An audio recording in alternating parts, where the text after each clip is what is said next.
Hare Hare Ram, Krishna, Ram Ram, Hare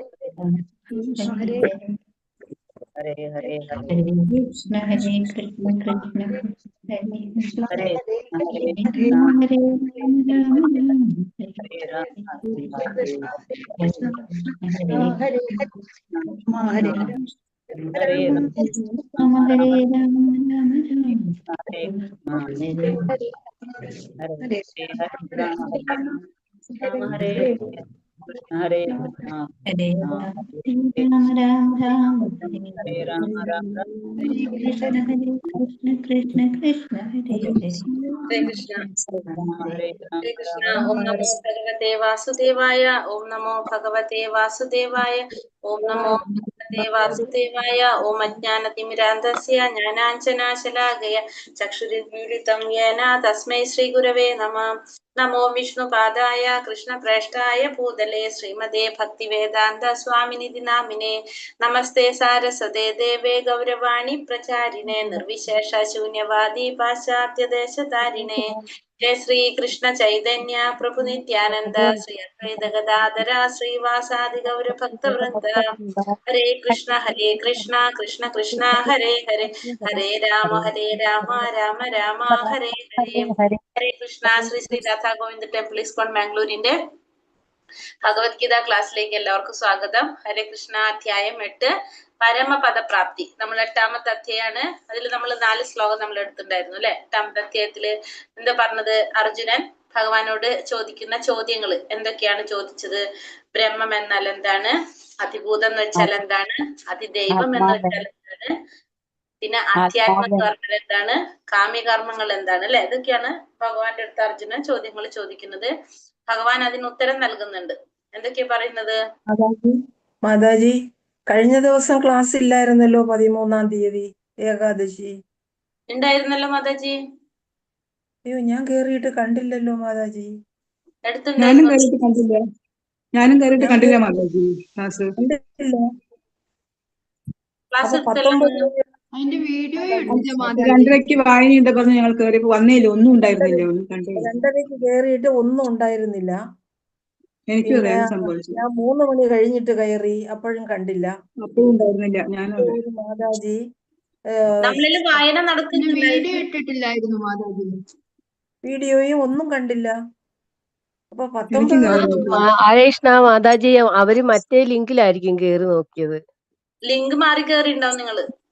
ഇല്ല, നമ്മൾ സാധാരണ ക്ലാസ്സിലുള്ള ലിങ്ക് തന്നെയല്ല, നമ്മൾ 3 മണിക്കുള്ള ക്ലാസ്സിന്റെ ലിങ്കിൽ തന്നെയല്ലേ കയറിയത്, അതിലാണ് ഞങ്ങൾ കയറിയത്. 3 മണിന്റെ ക്ലാസ് വേറെ കാരണം ആരൊക്കെയോ പറഞ്ഞു ഇന്നലെ വേറെ ലിങ്കായിരുന്നു. ഞങ്ങൾ ക്ലാസ് അറ്റൻഡ് ചെയ്തല്ലോ. ഞങ്ങളൊക്കെ ക്ലാസ് അറ്റൻഡ് ചെയ്തു. കൃഷ്ണ മാതാജി അന്ന് മറ്റേ ഇതിന്റെ ഇട്ടിരുന്ന ലിങ്കിൽ കുറെ പേര് കേറിയിട്ട് ഇറങ്ങി വന്നെന്നൊക്കെ പറഞ്ഞില്ലേ, മറ്റേ മംഗളാരതിയുടെ ഒക്കെ ലിങ്കിൽ കേറിയിട്ടുണ്ടാവും സംഭവം. ഞാനങ്ങനെ കയറിയതായിരുന്നു. അവര് പിന്നെ ഇങ്ങോട്ട് പോയി തിരിച്ചു വന്നു. ക്ലാസ്സിൽ തന്നെ പറയണ്ടായിരുന്നില്ല, ആരൊക്കെ പറഞ്ഞല്ലോ ലിങ്ക് മാറി കേറിട്ട് പിന്നെ മനസ്സിലായിട്ട് ഇറങ്ങിയെന്ന്. അതെ മാതാജി, ഞാനും അങ്ങനെ കയറിപ്പോയത്. കണ്ടായി ഞാൻ എന്നിട്ട് ആ ഇതി വന്നപ്പോ അങ്ങനെ സംഭവിച്ചതായിരിക്കും. ഇന്നലെ ക്ലാസ് ഉണ്ടായിരുന്നോ? ഹരേ കൃഷ്ണ. ഭഗവത്ഗീത വായിച്ചതിന് ശേഷം ക്ലാസ് നടത്തിയിട്ടായിരുന്നു. ഞാൻ 2:30 മണിക്ക് കയറിയിട്ടുണ്ടായിരുന്നില്ല, കണ്ടിട്ടേതല്ലേ. ലിങ്ക് മാറിയതാ നിങ്ങൾക്ക്. വളരെ നഷ്ടമായി പോയല്ലോ മാതാജി, ക്ലാസ് പോയി. 4 ശ്ലോകം എടുത്തോളൂ. ശരിക്കും പിന്നെ ഇന്നലെ നെറ്റ് പ്രോബ്ലം ഉണ്ട്.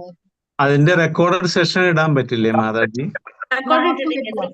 മാതാജി അതിന്റെ റെക്കോർഡ് ഇട്ടിട്ടില്ല മാതാജി. മാതാജി ഇടാം. അപ്പൊ നമ്മള് അർജുനൻ ചോദിച്ച ചോദ്യങ്ങൾക്ക് ഭഗവാൻ ഉത്തരം കൊടുക്കുന്നത് നമ്മൾ കണ്ടു. എന്താണ് ബ്രഹ്മം, എന്താണ് ബ്രഹ്മം എന്നാൽ എന്താണ്, പിന്നെ ബ്രഹ്മം എന്ന് വെച്ചാൽ എന്താണ്? ആത്മാവിനെയാണ് ബ്രഹ്മം എന്ന് പറഞ്ഞു. ആത്മാവിന്റെ ശാശ്വത പ്രകൃതിയാണ് അധ്യാത്മം എന്ന് പറഞ്ഞു. ശരീരം നിലനിർത്താൻ വേണ്ടി ജീവാത്മാവ് ചെയ്യുന്ന പ്രവൃത്തികളാണ് കാമ്യകർമ്മങ്ങൾ എന്നും പറഞ്ഞു. പിന്നെ അധ്യാത്മം, പിന്നെ വന്നിട്ട് അതിഭൂതം, അതിദൈവം, അതിയജ്ഞം, അതെന്താണെന്നാണ് പിന്നെ ചോദിച്ചത്. അപ്പൊ ഭഗവാൻ അതിഭൂതം എന്താണെന്ന് പറഞ്ഞു. പിന്നെന്താണ് അതിഭൂതം? 4ാമത്തെ ശ്ലോകത്തില് അതിഭൂതം എന്ന് പറഞ്ഞു. അതിഭൂതം എന്ന് വെച്ചാല് ഭൗതിക പ്രകൃതിയാണ് അതിഭൂതം എന്ന് പറയുന്നത്. സൂര്യനും ചന്ദ്രനും ദേവന്മാരും ഉൾക്കൊള്ളുന്ന ഭഗവാന്റെ വിശ്വരൂപം അതിദൈവം എന്നും പിന്നെ വന്നിട്ട് പരമാത്മാവായ ഭഗവാനെയാണ് അതിയജ്ഞൻ എന്നും അറിയപ്പെടുന്നതെന്ന് ഭഗവാൻ പറഞ്ഞു. അപ്പൊ അത്രയാണ് പറഞ്ഞത്. ഇനി അടുത്ത ഭാഗത്തില് മരണസമയത്ത് ഭഗവാനെ സ്മരിക്കുന്നതിന്റെ പ്രാധാന്യത്തെ കുറിച്ച് പറയുന്നതാണ് ഇനി അടുത്തത്. എന്താ പറയുന്നത് ഇവിടെ? ശ്ലോകം 5. ഹരേ കൃഷ്ണ. ഓം നമോ ഭഗവതേ വാസുദേവായ. അന്തകാലേ ച മാമേവ സ്മരൻ മുക്ത്വാ കളേവരം യപ്രയാതി സമദ്ഭാവം യയാതി നാസ്ത്യത്ര യാതി നാസ്ത്യത്ര സംശയഃ. അന്തകാലേ ച മാമേവ സ്മരൻ മുക്ത്വാ കളേവരം യപ്രയാതി സമദ്ഭാവം യാതി നാസ്ത്യത്ര സംശയഃ. മരണസമയത്ത് എന്നെ തന്നെ സ്മരിച്ചുകൊണ്ട് ശരീരം ത്യജിക്കുന്നവർ എന്റെ ഭാവത്തെ ഉടൻ തന്നെ പ്രാപിക്കുമെന്ന് ഒരു സംശയമില്ല. അപ്പൊ ഭഗവാൻ പറയുന്നത് മരണസമയത്ത് ആരാണോ ഭഗവാനെ സ്മരിച്ചുകൊണ്ട് ശരീരം വെടിയുന്നത് അവർക്ക് ഉടനെ തന്നെ ഭഗവാന്റെ ആതീന്ദ്രിയമായ ഭാവത്തെ പ്രാപിക്കാൻ സാധിക്കും എന്നുള്ളതിന് യാതൊരു സംശയവും ഇല്ല എന്നാണ് ഭഗവാൻ ഇവിടെ പറയുന്നത്. അപ്പൊ കൃഷ്ണാവബോധത്തിന്റെ പ്രാധാന്യം നമുക്ക് മനസ്സിലാക്കി തരാണ്. കാരണം കൃഷ്ണാവബോധം എന്ന് വെച്ചാൽ എന്താണ്? എല്ലാ സമയത്തും ഭഗവാനെ സ്മരിച്ചുകൊണ്ടിരിക്കുക. അപ്പൊ അങ്ങനെ സ്മരിച്ചുകൊണ്ട് ശരീരം വെടിയാണെങ്കിൽ നമുക്ക് ഉടനെ തന്നെ എന്ത് സാധിക്കും? ഭഗവാനെ പ്രാപിക്കാനായിട്ട് സാധിക്കും.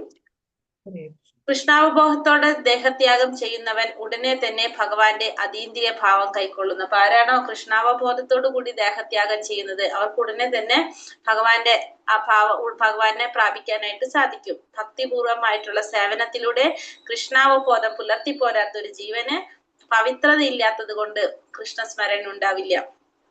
നേരെ മറിച്ച് ഭക്തിപൂർവമായിട്ടുള്ള സേവനത്തിലൂടെ കൃഷ്ണാവബോധം പുലർത്തി പോരാത്ത ഒരു വ്യക്തിക്ക് എന്തുണ്ടാവില്ല? പവിത്രത ഇല്ലാത്തത് കൊണ്ട് തന്നെ ഭഗവാനെ സ്മരിക്കാനും സാധിക്കില്ല. അപ്പൊ അതുകൊണ്ട് എന്ത് ചെയ്യണം? ജീവിതത്തിന്റെ ആദ്യഘട്ടം മുതൽക്ക് തന്നെ കൃഷ്ണാവബോധം പരിശീലിക്കണം. നിര്യാണ വേളയിൽ വിജയം വരിക്കണമെങ്കിൽ നമ്മൾ എന്ത് വേണം?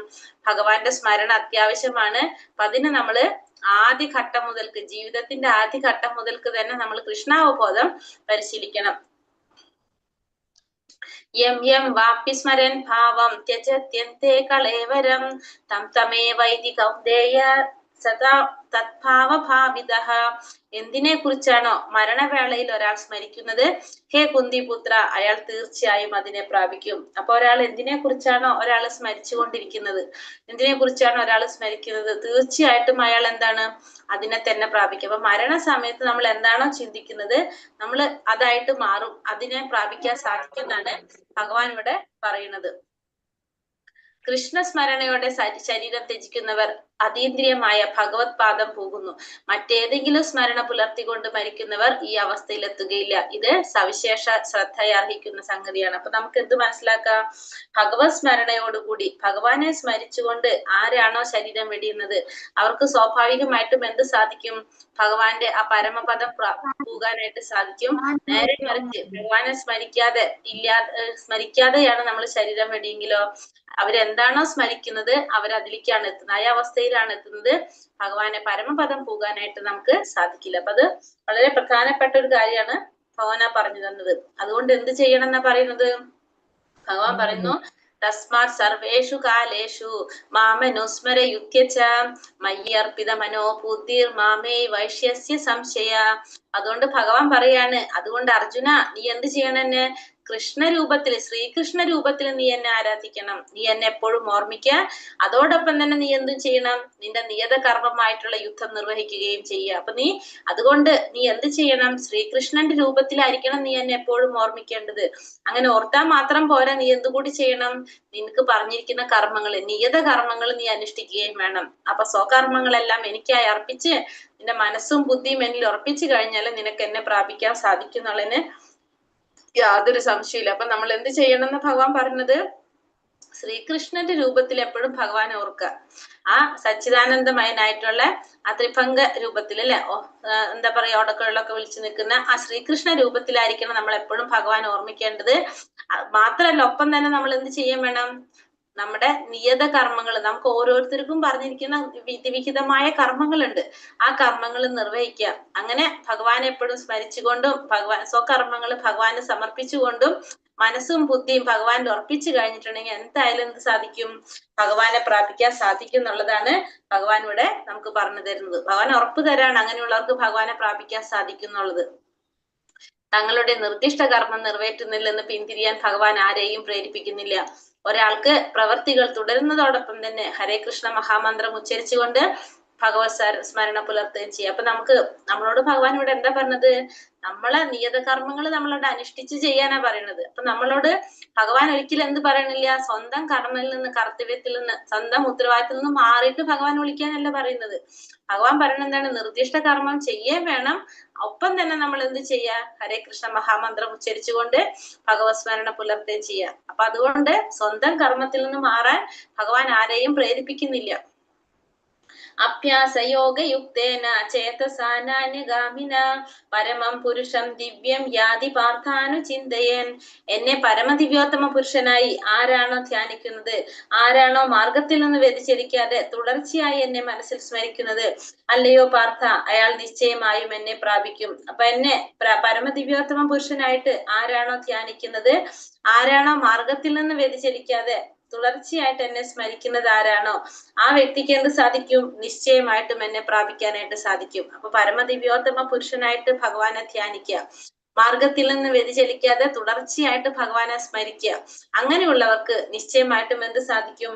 ഭഗവാനെ സ്മരിക്കാനായിട്ട് സാധിക്കും. അപ്പൊ ഭഗവാൻ എങ്ങനെ ധ്യാനിക്കണം? ഭഗവാൻ പരമദിവ്യോത്തമ പുരുഷനാണ്, ഭഗവാൻ ശ്രീകൃഷ്ണനാണ്, പരമദിവ്യോത്തമ പുരുഷനാണ്. അങ്ങനെയായിരിക്കണം നമ്മൾ ഭഗവാനെ ധ്യാനിക്കേണ്ടത്. അങ്ങനെയാണെങ്കിൽ നമ്മളെ മാർഗത്തിൽ നിന്ന് വ്യതിചലിക്കാതെ തുടർച്ചയായിട്ട് ഭഗവാനെ സ്മരിച്ചു കൊണ്ടിരിക്കുകയാണെങ്കിൽ നിശ്ചയമായിട്ട് നമുക്ക് എന്ത് സാധിക്കും? ഭഗവാനെ പ്രാപിക്കാനായിട്ട് സാധിക്കും. എപ്രകാരമാണോ ഒരു ശലഭമായിട്ട് തീരാനായിട്ട് ആ ഭയങ്കര ആഗ്രഹമുള്ള ഒരു പുഴു അതേ ജന്മത്തിൽ തന്നെ ശലഭമായിട്ട് മാറുന്നത് കാണാനായിട്ട് സാധിക്കും. അതേപോലെ തന്നെ നമ്മൾ നിരന്തരം ഭഗവാനെ കുറിച്ച് ചിന്തിച്ചുകൊണ്ടിരുന്ന നമുക്കും എന്ത് സാധിക്കും? ഭഗവാന്റേത് പോലുള്ള രൂപം ലഭിക്കും. അതായത് ഭഗവാന്റെ ലോകത്തിൽ പോയിട്ട് നമുക്ക് വസിക്കാനായിട്ട് സാധിക്കും. അവിടെ ചെന്നാൽ നമുക്ക് ഏത് രൂപം കിട്ടുക? നമുക്ക് ഈ രൂപമല്ല ഉണ്ടാവുക, ഭഗവാന്റെ രൂപം നമുക്ക് കിട്ടുക. അപ്പോ ഒരു ശലഭമായിട്ട് മാറാനായിട്ട് ഒരു പുഴു ആഗ്രഹിക്കുമ്പോ, ഭയങ്കര ആഗ്രഹം ഉണ്ടെങ്കിൽ ആ ജന്മത്തിൽ തന്നെ ആ പുഴുവിന് എന്ത് സാധിക്കും? ശലഭമായിട്ട് തീരാനായിട്ട് സാധിക്കും. അതേപോലെ തന്നെ നിരന്തരം ഭഗവാനെ കുറിച്ച് ചിന്തിച്ചു കൊണ്ടിരുന്ന നമുക്കും എന്ത് സാധിക്കും? ഭഗവാന്റേതൊരു പോലുള്ള രൂപം ലഭിക്കും. ഭഗവാന്റെ രൂപം എവിടെ കിട്ടുക? ഭഗവാന്റെ ലോകത്തിൽ, ഇവിടെയല്ല കിട്ടുക. അപ്പൊ നമുക്ക് എവിടെ പോകാൻ പറ്റും? ഭഗവാന്റെ ലോകത്തിലേക്ക് പോകാനായിട്ട് സാധിക്കും. ഇനി ഭഗവത് സ്മരണം എങ്ങനെ, ധ്യാന മാർഗത്തിലൂടെയുള്ള സ്മരണ പരിശീലനത്തെ കുറിച്ചാണ് ഇവിടെ പറയുന്നത്. എങ്ങനെയാണ് ഭഗവാനെ നമ്മൾ സ്മരിക്കേണ്ടത് എന്നുള്ളത് ഇവിടെ പറയാണ്. കവിം പുരാണ മനുശാസിതാരോ മനോരണീയാം സമനുസ്മരേത്യേ സർവസ്യ ധാതാരമചിന്യ രൂപം ആദിത്യവർണം തമസാ പരസ്താത്. എങ്ങനെയാണ് ഭഗവാനെ സ്മരിക്കേണ്ടത്? സർവജ്ഞനാണ് ഭഗവാൻ, എല്ലാം അറിയുന്നവനാണ് ഭഗവാൻ, ആദി പുരുഷനാണ് ഭഗവാൻ, സർവനിയന്താവാണ് ഭഗവാൻ, അണുവിനേക്കാൾ ചെറുതും സകലതിന്റെയും പരിപാലകനാണ് ഭഗവാൻ, ഭൗതിക അനുമാനങ്ങൾക്ക് അതീതനാണ് ഭഗവാൻ, അചിന്യ രൂപനാണ്, ഭൗതിക പ്രകൃതിക്ക് അതീതനായിട്ട് ആദിത്യ തേജസ്വിയായ വ്യക്തി എന്ന നിലയിലാണ് ഭഗവാനെ ധ്യാനിക്കേണ്ടത്.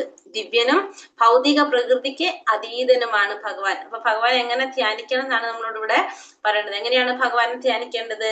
കവിയും പുരാണം അനുശാസിതാരോ മനോരണീയാം സമനുസ്മരേത്യ സർവസ്യ ധാതാരം അചിന്യ രൂപം ആദിത്യവർണം തമസാ പരസ്താത്. അപ്പൊ കവിയും സർവജ്ഞനാണ് ഭഗവാൻ. സർവജ്ഞനാണെന്ന് വെച്ചതാണ് ഭഗവാൻ എല്ലാം അറിയാം. ഭൂതവും ഭാവിയും വർത്തമാനവും എല്ലാം ആർക്കാണ് അറിയുന്നത്?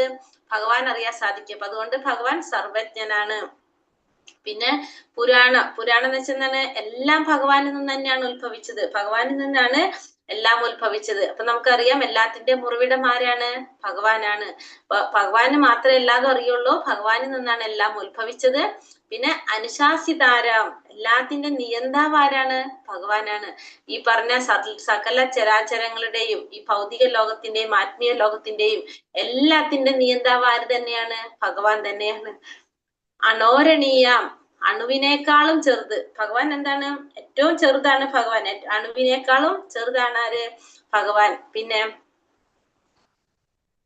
ധാതാരം എന്ന് വെച്ചാൽ പരിപാലകനായിട്ട്. ഭഗവാൻ എല്ലാവരുടെയും പരിപാലകൻ ആരാണ്? ഭഗവാനാണ്. എല്ലാവരെയും പരിപാലിക്കുന്നത് ഭഗവാനാണ്.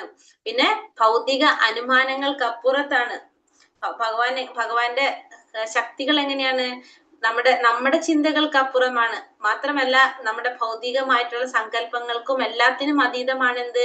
ഭഗവാന്റെ ശക്തി. അതുകൊണ്ട് തന്നെ ഭൗതിക സങ്കല്പങ്ങൾക്കും നമ്മുടെ എല്ലാത്തിനും അപ്പുറമാണെന്ത്? ഭഗവാന്റെ ശക്തി എന്ന് പറയാം. പിന്നെ ഭഗവാന്റെ രൂപം എങ്ങനെയാണ്? ഒരു വ്യക്തിയായിട്ട്. ഭഗവാൻ എങ്ങനെയാ നമ്മൾ കാണുന്നത്? ഒരു വ്യക്തിയായിട്ടാണ് ഭഗവാൻ ആരാധിക്കേണ്ടത്. ഭഗവാൻ ഒരു പ്രകാശമല്ല, ഭഗവാൻ ഒരു വ്യക്തിയാണ്. അപ്പൊ വ്യക്തിയായിട്ടാണ് ഭഗവാൻ ആരാധിക്കേണ്ടത്. പിന്നെ അചിന്യമാണ്, അചിന്യനീയം എന്ന് വെച്ചാൽ നമ്മുടെ ചിന്തകൾക്ക് അപ്പുറത്താണ്. നമ്മുടെ ഭൗതികമായ ഇന്ദ്രിയങ്ങൾ കൊണ്ടോ നമ്മുടെ മനസ്സിന്റെ ചിന്തകൾ കൊണ്ടോ നമുക്ക് എന്ത് സാധിക്കില്ല? ഭഗവാൻ അറിയാനോ മനസ്സിലാക്കാനോ സാധിക്കില്ല. അപ്പൊ അത് അചിന്യമാണ്. ആദിത്യവർണ്ണനാണ്, സൂര്യനെ പോലെ പ്രകാശിക്കുന്നവനാണ് ആര്? ഭഗവാൻ. ആദിത്യവർണ്ണനാണെന്ന് വെച്ചാൽ സൂര്യനെ പോലെ പ്രകാശിക്കുന്നവനാണ്. തമസ പരസ്ഥ, തമസിന്റെ അപ്പുറത്ത്, അതായത് തമസിന്റെ അപ്പുറത്ത് ദിവ്യമായിട്ടുള്ളതെന്ന് പറഞ്ഞാല് ഭഗവാൻ ആരാണ്? ഭഗവാൻ സർവജ്ഞനാണ്. ഭഗവാൻ എല്ലാം അറിയുന്നവനാണ് ഭഗവാൻ. പിന്നെന്താ പറഞ്ഞത്? ഭഗവാൻ എന്ന് പറഞ്ഞാല് ആ പരമമായ സത്യം, അജ്ഞാനം എന്ന് പറയുന്നത് ആരാണ്? ഭഗവാനാണ്. അപ്പൊ ഭഗവാനെ കുറിച്ച് അറിയുമ്പോൾ നമുക്ക് എന്താണ്? നമ്മുടെ ഉള്ളിൽ അജ്ഞാനം ഇല്ലാതാകാണ് ചെയ്യുന്നത്. അപ്പൊ ഭഗവാൻ എന്ന് പറഞ്ഞ പ്രകാശമാണ്. തമസ് എന്ന് വെച്ചാൽ ഇരുട്ടാണ്. തമസ പരസ്ഥ എന്ന് വെച്ചാൽ തമസിന്റെ അപ്പുറത്തുള്ളതാണ് ആര്? ഭഗവാൻ. തമസിന്റെ അപ്പുറത്ത് എന്താണ്? വെളിച്ചാണ്. ആ പ്രകാശം നമുക്ക് കിട്ടുന്നത് എങ്ങനെയാണ്? ഭഗവാൻ എന്ന് പറഞ്ഞാൽ തന്നെ ജ്ഞാനം, അറിവാണ്. അപ്പൊ ഭഗവാനെ കുറിച്ച് അറിഞ്ഞാൽ നമുക്ക് എന്ത് കിട്ടി? അവിടെ അറിവ് നേടി. അപ്പൊ നമ്മൾ ഇരുട്ട് പോയി, അവിടെ പ്രകാശം വന്നു. തമസ പരസ്ഥ എന്നാണ് പറയുന്നത്. അപ്പൊ ഭഗവാനെ നമ്മൾ എങ്ങനെ മനസ്സിലാക്കുന്നു? കവിയും പുരാണം അനുശാസിതാരം അണോരണീയം സമനുസ്മരത്യ സർവസ്യ ധാതാരം അചിന്യ രൂപം ആദിത്യവർണം തമസ പരസ്താത് എന്നാ പറഞ്ഞല്ലേ. അപ്പൊ സർവജ്ഞനായിട്ടും പിന്നെന്താണ്? സർവജ്ഞനായിട്ടും ആദി പുരുഷനായിട്ടും എല്ലാവരുടെ നിയന്താവായിട്ടും അണുവിനേക്കാൾ ചെറുതും സകലതിന്റെയും പരിപാലകനും അതുപോലെ തന്നെ ഭൗതിക അനുമാനങ്ങൾക്ക് അതീതനും അചിന്യ രൂപനും ആദിത്യവർണ്ണനുമായിട്ടാണ് നമ്മൾ ആരെ മനസ്സിലാക്കുന്നത്? ഭഗവാനെ അറിയേണ്ടത്. ഭൗതിക പ്രകൃതിക്ക് അതീതനായിട്ടുള്ള ഭഗവാനെ നമുക്ക് അറിയേണ്ടത് അങ്ങനെയാണ്. അപ്പൊ ഭഗവാന്റെ വ്യക്തിപരമായിട്ടുള്ള രൂപത്തില്, ആ രൂപത്തിലായിരിക്കണം നമ്മൾ എന്ത് ചെയ്യേണ്ടത്? ഭഗവാനെ ധ്യാനിക്കേണ്ടത്. ഈ എല്ലാ ദേവി ദേവതകളും എന്ത് ചെയ്യുന്നവരാണ്? ഭഗവാനെ ധ്യാനിച്ചു കൊണ്ടിരിക്കുന്നവരാണ്. എല്ലാവരും ഭഗവാനെ ധ്യാനിക്കുന്നവരാണ്. പ്രയാണകാലേ മനസാചലേന ഭക്ത്യാ യുക്തോ യോഗബലേന ചൈവ ധ്രുവോർമധ്യേ പ്രാണമാവേശ്യ സമ്യക് സതം പരം പുരുഷം മുപൈതി ദിവ്യം. മരണസമയത്ത് യോഗാനിഷ്ഠ പൂണ്ട് സ്ഥിരമനസ്കനായി പരിപൂർണ ഭക്തിയോടെ ഭ്രൂമധ്യത്തിൽ പ്രാണവായുവിനെ ഉറപ്പിച്ചുകൊണ്ട് ഭഗവത് സ്മരണ ചെയ്യുന്നവൻ തീർച്ചയായും പരമപുരുഷനെ പ്രാപിക്കും. അപ്പൊ ആരാണോ മരണസമയത്ത് യോഗാനിഷ്ഠ പൂണ്ടുകൊണ്ട് എന്ത് ചെയ്യുന്നത്? യോഗയിലൂടെ പരിപൂർണ ഭക്തിയോടെ ഭ്രൂമധ്യത്തിൽ പ്രാണവായുവിന് ഉറപ്പിക്കുക. ഭ്രൂമധ്യം എന്ന് വെച്ചാൽ ഏതാണ്? രണ്ട് പുരികത്തിന്റെ സെന്റർ. അവിടെ പ്രാണവായുവിന് ഉറപ്പിച്ചുകൊണ്ട് ഭഗവാനെ സ്മരിക്കുന്നവന് അവർക്ക് തീർച്ചയായിട്ടും എന്ത് സാധിക്കും? ഭഗവാനെ പ്രാപിക്കാനായിട്ട് സാധിക്കും. അപ്പോ മരണസമയത്തുള്ള കാര്യം പറയണത്, മരണസമയത്ത് ഈ യോഗാനിഷ്ഠ പൂണ്ട് യോഗികളെ കുറിച്ച് പറയാണ്. യോഗികളൊക്കെ ചെയ്ത് ശീലിച്ചിട്ടുള്ള അത്തരത്തിലുള്ള ആ യോഗികള് അവർക്ക് എന്ത് സാധിക്കും? അങ്ങനെയുള്ളവർക്ക് സ്ഥിരമനസ്കനായിട്ട് യോഗാനിഷ്ഠ പൂണ്ടവർക്ക് ഭക്തിയോടുകൂടി യോഗ പരിശീലനം ചെയ്ത് ഭക്തിയോടുകൂടി അവർക്ക് കൃഷ്ണാവബോധത്തില് മുഴുകിയിരിക്കുന്ന അങ്ങനെയുള്ളവർക്ക്, ഭക്തന്മാർക്ക് ഭ്രൂമധ്യത്തില് പ്രാണവായുവിന് ഉറപ്പിച്ചുകൊണ്ട്, അപ്പൊ യോഗ പരിശീലനം നേടിയവരാണ്. ഭ്രൂമധ്യത്തില് പ്രാണവായുവിന് ഉറപ്പിച്ചുകൊണ്ട് ഭഗവാനെ സ്മരിച്ചു കഴിഞ്ഞാൽ അവർക്ക് എന്ത് സാധിക്കും? അവർക്ക് ഭഗവാനെ പ്രാപിക്കാനായിട്ട് സാധിക്കും. അപ്പൊ നമുക്ക് ആസന്ന മൃത്യുവായ ഒരാൾക്ക് പെട്ടെന്ന് ഭഗവാനെ സ്മരിക്കാനാവില്ല. അപ്പൊ പെട്ടെന്ന് മരണം സംഭവിച്ചു കഴിഞ്ഞാൽ നമുക്ക് എന്ത് സാധിക്കണമെന്നില്ല? ഭഗവാനെ സ്മരിക്കാൻ പറ്റണമെന്നില്ല. പക്ഷെ ഏതെങ്കിലും യോഗാനുഷ്ഠാനം, വിശേഷിച്ചും ഭക്തിയോഗം അയാൾ പരിശീലിച്ചിരിക്കണം. പക്ഷെ നേരെ മറിച്ച് ഭക്തിയോഗം പ്രാക്ടീസ് ചെയ്യുന്ന വ്യക്തിയാണ്, ഭഗവാനെ എപ്പോഴും ആരാധിച്ചു കൊണ്ടിരിക്കുന്ന വ്യക്തിക്കാണ് പെട്ടെന്നൊരു മരണം സംഭവിച്ചാൽ എന്താണ്? നമുക്ക് ഓർക്കാൻ സാധിച്ചില്ലെങ്കിലും ഭഗവാൻ ആ സമയത്ത് ഓർക്കും. അപ്പോ അങ്ങനെയുള്ളവർക്കും എന്താണ് ഭഗവാന്റെ അടുത്തേക്ക് പോകാനായിട്ട് സാധിക്കും. നമ്മള് പറഞ്ഞില്ലേ, എപ്പോഴും ഭഗവാനെ സ്മരിച്ചു കൊണ്ടിരിക്കുന്ന വ്യക്തിയാണ്, ഭഗവാന്റെ ഭക്തനാണ്. മരണസമയം പെട്ടെന്ന് തന്നെ മരണം സംഭവിച്ചു കഴിഞ്ഞാൽ ആ സമയത്ത് പെട്ടെന്ന് അയാൾക്ക് ഓർക്കാൻ സാധിക്കണമെന്നില്ല. പക്ഷെ അങ്ങനെയുള്ള സമയത്ത് ആരോർക്കും? അവിടെ ഭഗവാൻ ഓർക്കും. അപ്പൊ നമ്മൾ എന്ത് ചെയ്തിരിക്കണം? ഏതെങ്കിലും യോഗാനുഷ്ഠാനം, പ്രത്യേകിച്ചും ഭക്തി യോഗം നമ്മൾ പരിശീലിച്ചിരിക്കണം. അവസ്ഥയിൽ മനസ്സ് അത്യന്തം അസ്വസ്ഥമാണ്. അതിനാൽ ഒരാൾ ജീവിത ദശയിൽ തന്നെ യോഗചര്യയിലൂടെ അതീന്ദ്രിയ ഭാവം ശീലിക്കേണ്ടിയിരിക്കുന്നു. ആദ്യ ദശയിൽ. അപ്പൊ നമുക്ക് എന്താണ്, ജീവിതത്തിന്റെ ദശയിൽ തന്നെ, അതായത് നമ്മൾ ജീവിക്കുമ്പോ തന്നെ നമ്മൾ എന്ത് വേണം? ഇത് പ്രാക്ടീസ് ചെയ്തുകൊണ്ട് വേണം പോകാനായിട്ട്. കാരണം മരണസമയം എന്ന് പറയുന്നത് നമുക്ക് അത്യന്തം അസ്വസ്ഥത എന്നറിഞ്ഞിട്ടുള്ളതാണ് മരണസമയം. അപ്പൊ അതുകൊണ്ട് നമ്മൾ ജീവിക്കുമ്പോ തന്നെ നമ്മൾ എന്ത് ചെയ്യണം? നമ്മൾ ഈ ഭക്തി യോഗ പ്രാക്ടീസ് ചെയ്യുക. യോഗാചര്യയിലൂടെ അതീന്ദ്രിയ ഭാവം ശീലിക്കേണ്ടതായിട്ട് അത്യാവശ്യമാണ് എന്നാണ് ഇവിടെ പറയുന്നത്. ഇത് യോഗാചര്യയെ കുറിച്ചാണ് പറയുന്നത്, ഭക്തന്മാർക്ക് വേണ്ടിയിട്ടുള്ളതല്ല. യദക്ഷരം വേദവിദോ വദന്തി വിശന്തി യത്യതയോ വീതരാഗഃ യദിച്ഛന്തോ ബ്രഹ്മചര്യം ചരന്തി തത്തേ പദം സംഗ്രഹേണേ പ്രവിക്ഷേ. വേദപഠനം ചെയ്തവരും ഓംകാരം ഉരുവിടുന്നവരും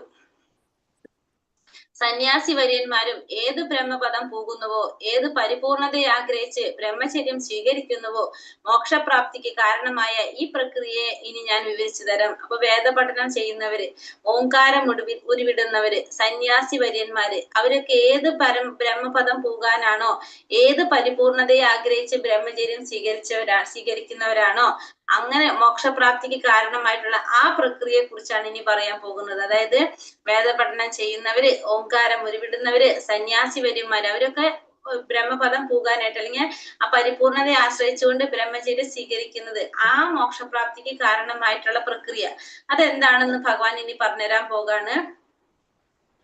അതായത് ഇവിടെ പറയുന്നത് ഭ്രൂമധ്യത്തില് പ്രാണവായുവിനെ കേന്ദ്രീകരിച്ച് അനുഷ്ഠിക്കേണ്ടുന്ന ഷഡ്ചക്ര യോഗത്തെ, അതിനെ കുറിച്ചാണ് ഇവിടെ ഭഗവാൻ അർജുനന് ഉപദേശിച്ചു കൊടുക്കുന്നത്. അപ്പൊ ഇതിനെ കുറിച്ച് അർജുന അറിവില്ലാത്തത് കൊണ്ട് തന്നെ അത് അടുത്ത ശ്ലോകങ്ങളിലെ ആ യോഗാ പദ്ധതി വിശദീകരിച്ച് പറയാണ് പറയുന്നത്. അപ്പൊ നമ്മൾ നേരത്തെ പഠിച്ചില്ലേ, ഒരു ബ്രഹ്മരന്ധ്രം എന്നല്ലേ പഠിച്ചത്?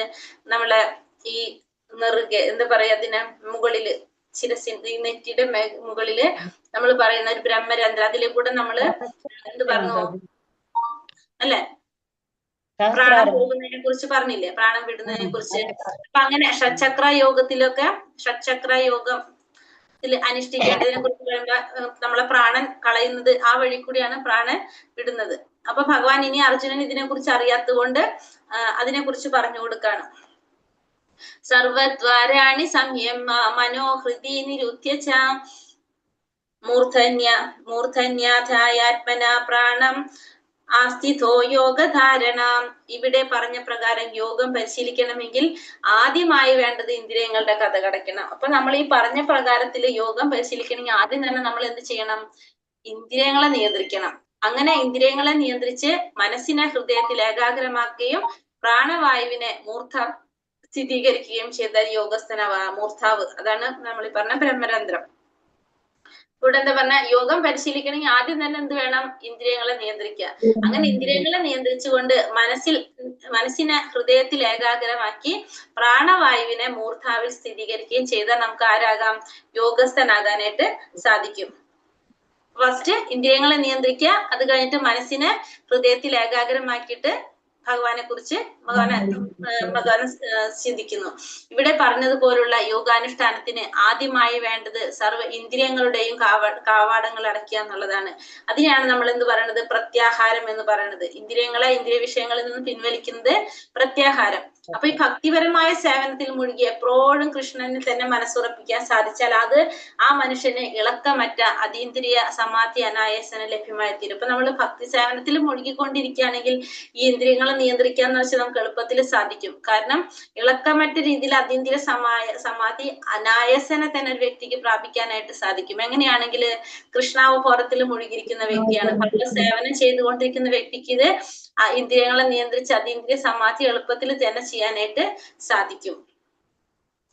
ഓമിത്യാകാക്ഷരം ബ്രഹ്മ വ്യാഹരൻ മാമനുസ്മരൻ യപ്രയാതി ത്യജൻ ദേഹം സായാതി പരമാം ഗതി. ഇങ്ങനെ യോഗസ്ഥനായി ഓം എന്ന ഉത്തമമായ വിശുദ്ധ അക്ഷരം സംയോഗം ഉച്ചരിച്ചുകൊണ്ടും പരമദിവ്യോത്തമ പുരുഷനെ സ്മരിച്ചുകൊണ്ടും ശരീരം ത്യജിക്കുന്നവൻ ആധ്യാത്മിക ലോകങ്ങളിലെത്തും, സംശയമില്ല. അപ്പൊ ഭഗവാൻ പറയുന്നത് എന്താണ്? ഓം എന്ന ഉത്തമമായ വിശുദ്ധ അക്ഷരം, ഉത്തമമായിട്ടുള്ള വിശുദ്ധാക്ഷരം ഓം എന്ന അക്ഷരം ഉച്ചരിച്ചുകൊണ്ടും ഭഗവാനെ സ്മരിച്ചുകൊണ്ട് ഭഗവാനെ പുരുഷോത്തമനായിട്ടുള്ള ഭഗവാനെ സ്മരിച്ചുകൊണ്ടും ശരീരം ത്യജിക്കുന്നവർക്ക് ആധ്യാത്മിക ലോകങ്ങളിലെത്തും സംശയമില്ല. ഇപ്പൊ ഇതൊന്നും പറയുന്നത് ഭക്തന്മാരെ കുറിച്ചല്ല പറയുന്നത്. ഇതൊക്കെ ഇപ്പൊ യോഗികളെ കുറിച്ച് അല്ലെങ്കിൽ അങ്ങനെയുള്ളവരെ കുറിച്ചാണ് ഈ പറയുന്നത് കേട്ടോ. ഭക്തന്മാർക്ക് ഇതൊന്നും ബാധകമല്ല. ഈ പറയുന്നത് അല്ലാത്തവരെ കുറിച്ചാണ് പറയുന്നത്. കൂടെ യോഗസ്ഥനായിട്ട് ഓം എന്ന ഉത്തമമായ വിശുദ്ധാക്ഷരം സംയോഗം ഉച്ചരിച്ചുകൊണ്ട് ഓം എന്ന് ഉച്ചരിച്ചുകൊണ്ട് പരമദിവ്യോത്തമ പുരുഷനെ സ്മരിച്ചുകൊണ്ട് ശരീരം ത്യജിക്കുന്നവന് ആധ്യാത്മിക ലോകങ്ങളിൽ എത്താൻ സാധിക്കും എന്നുള്ളതിന് യാതൊരു സംശയവും ഇല്ല. ഇവിടെ ഓംകാരവും ബ്രഹ്മവും രണ്ടും എന്താണ്? ഭഗവാൻ കൃഷ്ണനും. മൂന്നും ഓംകാരം, ബ്രഹ്മം, ഭഗവാൻ കൃഷ്ണൻ, ഇതൊന്നും വിഭിന്നങ്ങളല്ല. ഇതൊക്കെ എന്ത് തന്നെയാണ്? ഒന്ന് തന്നെയാണ്. ഭഗവാന്റെ അവ്യക്തിഗതമായിട്ടുള്ള ശബ്ദമാണ് എന്ത്? ഓംകാരം എന്ന് പറയുന്നത് ഭഗവാന്റെ അവ്യക്തിഗതമായിട്ടുള്ള ശബ്ദമാണ് എന്ത്? ഓംകാരം. ഹരേ കൃഷ്ണ മഹാമന്ത്രത്തില് ഓം എന്ന് പറയുന്നത് അന്തർലീനമാണ്. അതുകൊണ്ടാണ് നമ്മൾ മറ്റുള്ള മന്ത്രങ്ങൾ ചൊല്ലുമ്പോ എന്താണ്? ഓം എന്ന് ചേർത്തിട്ടാണ് നമ്മൾ ചൊല്ലുന്നത്. ഓം ഓം ഗണപതായ അല്ലെ, ഓം ഓം നമശിവായ, ഓം എന്ന് ചേർത്തിട്ടാണ് നമ്മൾ എല്ലാ മന്ത്രങ്ങളും തുടങ്ങുന്നത്. പക്ഷെ ഹരേ കൃഷ്ണ മഹാമന്ത്രത്തിൽ നമ്മൾ എന്ത് ചേർക്കുന്നില്ല? ഓം ചേർക്കുന്നില്ല. കാരണം എന്തുകൊണ്ടാണ്? ഓം അതില് അന്തർലീനമാണ്. ഓമും ഭഗവാനും തമ്മില് യാതൊരു വ്യത്യാസമില്ല. ഭഗവാൻ തന്നെയാണ് ഓം.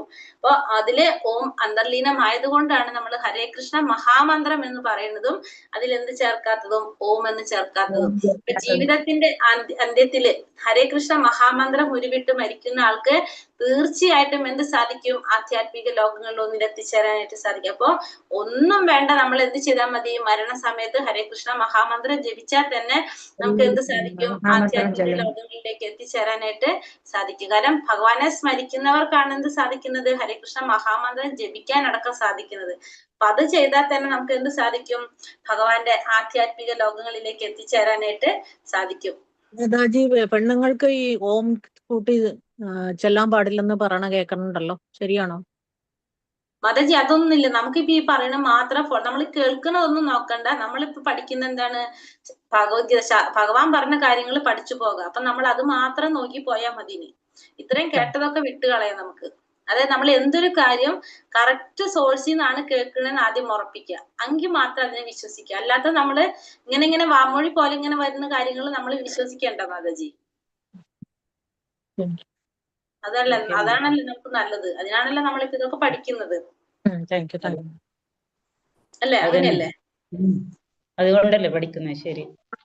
ശുദ്ധ ഭക്തിയുടെ സേവനം, ഭഗവത് സ്മരണം ഭക്തിമാർഗത്തിൽ. ഇനി ഭക്തിമാർഗത്തിലൂടെ ഭഗവാനെ സ്മരിക്കുന്നതിനെ കുറിച്ചാണ് ഇനി പറയുന്നത്. അനന്യചേത സതതം യോമാം സ്മരതി നിത്യശഃ തസ്യാഹം സുലഭ പാർത്ഥ നിത്യയുക്തസ്യ യോഗിന.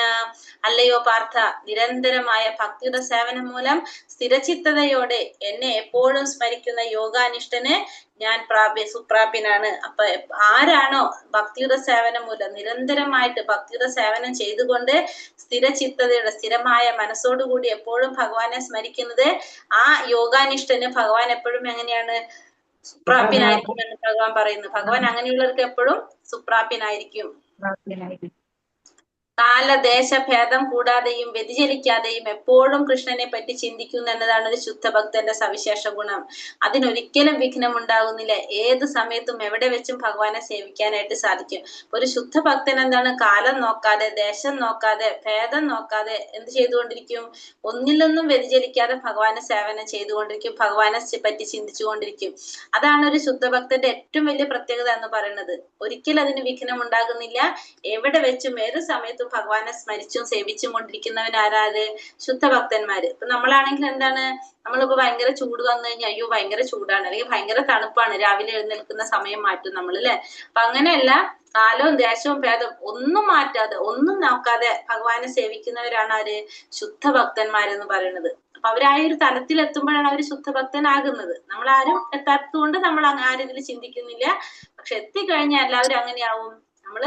നമ്മള് തണുപ്പും ചൂടും ഒന്നും നമുക്ക് പ്രശ്നമല്ല. നമ്മൾ എന്ത് ചെയ്യും? ഭഗവാനെ സേവിച്ചുകൊണ്ടേയിരിക്കും. ആരാധനാ പദ്ധതി അനുസരിച്ച് ഭക്തിയോഗികൾ 5 തരത്തിൽ നമുക്ക് പറയാം. ശാന്തഭക്തന്മാര്, ദാസ്യഭക്തന്മാർ, സഖ്യഭക്തന്മാർ, വാത്സല്യ ഭക്തന്മാർ, മാധുര്യ ഭക്തന്മാർ. 5 തരത്തില് ഭക്തന്മാർ. ശാന്തഭാവത്തില് ഭഗവാനെ ആരാധിക്കുന്നവര്, ദാസ്യഭാവത്തില് ഭഗവാനെ ആരാധിക്കുന്നവര്, സഖ്യഭാവത്തില് ഭഗവാനെ ആരാധിക്കുന്നവര്, വാത്സല്യഭാവത്തില് ഭഗവാനെ ആരാധിക്കുന്നവര്, മാധുര്യഭാവത്തില് ഭഗവാനെ ആരാധിക്കുന്നവര്. ഇങ്ങനെ 5 തരത്തില് നമുക്ക് എന്ത് പറയാം?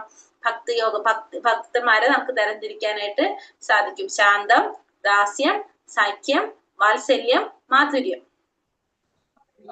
മാമുപേത്യ പുനർജന്മ ദുഃഖാലയമശാശ്വതം നാപ്നുവന്തി മഹാത്മാന സംസിദ്ധി പരമാം ഗതഃ. ഭക്തിയോഗം കൊണ്ട് എന്നെ പ്രാപിച്ച മഹാത്മാക്കൾ പരിപൂർണത നേടിയവരാകിയാൽ പിന്നീട് ദുഃഖപൂർണവും അസ്ഥിരവുമായി ലോകത്തിലേക്ക് തിരിച്ചു വരുന്നില്ല. അപ്പൊ ഭക്തിയോഗം കൊണ്ട് ഭഗവാനെ പ്രാപിച്ച മഹാത്മാക്കള് അവര് പരിപൂർണത നേടിയവരാണ്. അപ്പൊ ഭക്തിയോഗത്തിലൂടെ ഭഗവാനെ പ്രാപിക്കാൻ സാധിച്ചവർക്ക് എന്താണ്? അവരൊക്കെ പരിപൂർണത നേടിയിട്ടുള്ളവരാണ്. അവർക്ക് പിന്നെ എന്ത് വരുന്നില്ല? വീണ്ടും ഈ ലോകത്തിലേക്ക്. അതെങ്ങനെയുള്ള ലോകമാണ്? ദുഃഖപൂർണമായിട്ടുള്ള, ദുഃഖം നിറഞ്ഞ, അസ്ഥിരമായിട്ടുള്ളത്, ഒരു സ്ഥിരതയില്ലാത്തതാണ് ഈ ലോകം. സ്ഥിരതയില്ലാത്ത ഈ ലോകത്തേക്ക് അവർക്ക് തിരിച്ചു വരേണ്ടതായിട്ട് വരില്ല. എങ്ങനെയുള്ളവർക്ക്? ഭക്തിയോഗത്തിലൂടെ ഭഗവാനെ പ്രാപിച്ച മഹാത്മാക്കൾക്ക്. ഈ അസ്ഥിരമായിട്ടുള്ള നമ്മുടെ ഈ ഭൗതിക പ്രപഞ്ചം എന്ന് പറയുന്നത് അസ്ഥിരമാണ്, സ്ഥിരമായിട്ടുള്ളതല്ല. ജനന, വാർദ്ധക്യം, മരണം, രോഗം ഇവയാൽ ക്ലേശബഹുലമാകയാൽ പരിപൂർണത നേടി ഗോലോക വൃന്ദാവനം എന്ന കൃഷ്ണലോകം പ്രാപിച്ച ഒരാൾ തിരിച്ചു വരാൻ ആഗ്രഹിക്കില്ല. ഈ ഭൗതിക ലോകം എന്ന് പറയുന്നത് ദുഃഖാലയമാണ്, ശാശ്വതമല്ലാത്തതാണ്. മാത്രമല്ല ഇവിടെ എന്തുണ്ട്? ജനന, മരണ, വാർദ്ധക്യം, ജന്മ, മൃത്യു, ജരാവ്യാധികള് എന്ന് പറഞ്ഞ ക്ലേശങ്ങൾ അനുഭവിക്കുന്നതാണ് എന്ത്? ഈ ഭൗതിക ലോകം എന്ന് പറയുന്നത്. അപ്പോ പരിപൂർണത നേടിയിട്ടുള്ള ഒരു വ്യക്തിക്ക് എന്ത് സാധിക്കും? ഗോലോക വൃന്ദാവനം എന്ന ഭഗവാന്റെ ലോകത്തെ പ്രാപിക്കാനും സാധിക്കും. പിന്നെ അവിടെ നിന്ന് എന്തും വേണ്ടി വരില്ല, തിരിച്ചിങ്ങോട്ട് വരേണ്ടതായിട്ടും വരുന്നില്ല. ഇനി എന്താ പറയുന്നത് ഇവിടെ? ആ ബ്രഹ്മ ഭുവനാ ലോക പുനരാവർത്തിനോർജുന മാമുപേത്യാതു കൗന്ദേയ പുനർജന്മാന വിദ്യതേ. ഭൗതിക ലോകത്തില് ഏറ്റവും മുകളിലുള്ള ഗ്രഹം ഏതാണ്? ബ്രഹ്മലോകം, സത്യലോകം. അത് തൊട്ട് ഏറ്റവും അധമമായിട്ടുള്ള ഗ്രഹം വരെ എങ്ങനെയാണ്? ജനന മരണങ്ങൾ ആവർത്തിച്ചു കൊണ്ടേയിരിക്കുന്നതാണത്. അപ്പൊ അത്തരത്തില് ദുരിതപൂർണമായിട്ടുള്ള സ്ഥലങ്ങളാണ് എന്ത്? ഈ പറഞ്ഞ ഭൗതിക ലോകത്തിലുള്ളത്. പക്ഷെ ഭഗവാന്റെ ധാമത്തിൽ എത്തിക്കഴിഞ്ഞാലോ പിന്നീട് ജന്മമെടുക്കേണ്ടതായിട്ട് വരില്ല. ഭഗവാന്റെ ലോകം എന്ന് പറയുന്നത് ദുരിതമില്ലാത്ത, ഗുണ്ടിതങ്ങളില്ലാത്ത, പരമാനന്ദം അനുഭവിക്കുന്ന ലോകമാണ്. അവിടെ ചെന്ന് കഴിഞ്ഞാൽ നമുക്ക് എന്തുണ്ടാവില്ല? വീണ്ടും ജന്മമെടുക്കേണ്ടതായിട്ട് വരില്ല. ഇതൊക്കെ എവിടെ മാത്രമേ ഉള്ളൂ? ഈ ദുഃഖാലയത്തിൽ, ഭൗതിക ലോകത്തിൽ മാത്രമാണ് ഇതൊക്കെ സംഭവിച്ചുകൊണ്ടിരിക്കുന്നത്. ആ ഭഗവാന്റെ ലോകത്തിലേക്ക് പോയി കഴിഞ്ഞാൽ വീണ്ടും നമുക്ക് ജന്മമെടുക്കേണ്ടതായിട്ട് വരുന്നില്ല. ഉത്കൃഷ്ട ഗ്രഹങ്ങളിൽ വെച്ച് വസിച്ച് കൃഷ്ണാവബോധത്തിൽ പുരോഗമിക്കുന്നവർ കൂടുതൽ കൂടുതൽ ഔത്കൃഷ്ടമുള്ള ഗ്രഹങ്ങളിലേക്ക് ക്രമേണ ഉയർന്ന് മഹാപ്രളയകാലത്തെ ശാശ്വതമായ ആധ്യാത്മിക ലോകത്തിലെത്തുന്നു.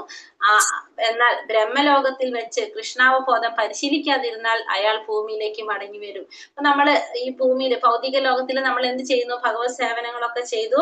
നമ്മളപ്പോ നമ്മൾ ചെയ്യുന്ന കർമ്മത്തിനനുസരിച്ച് നമ്മൾ വീണ്ടും അടുത്തൊരു ജന്മം ഉത്കൃഷ്ട ലോകങ്ങളിൽ നമ്മൾ എടുക്കാൻ സാധിച്ചു.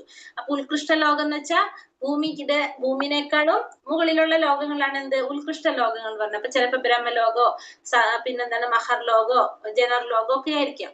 അങ്ങനെ നമ്മൾ ആ ലോകങ്ങളിൽ പോയിട്ട് ജന്മം എടുത്തു. പക്ഷെ അവിടെ ചെന്നാലും നമ്മൾ എന്ത് ചെയ്യണം? ഭഗവാന്റെ സേവനം ചെയ്യണം.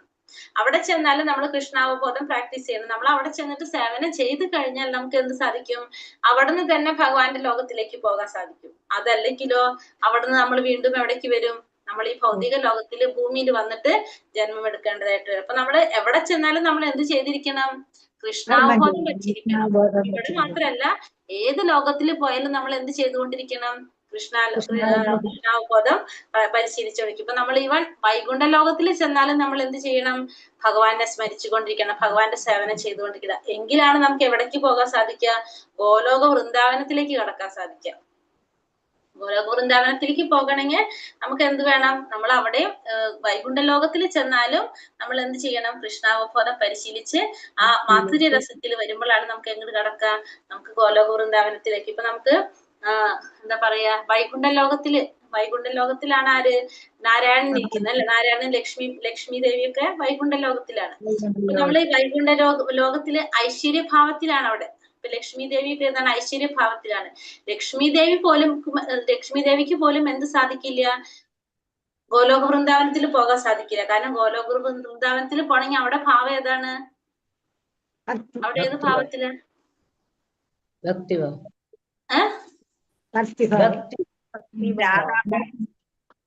ഏത് ഭാവം, ഭക്തി.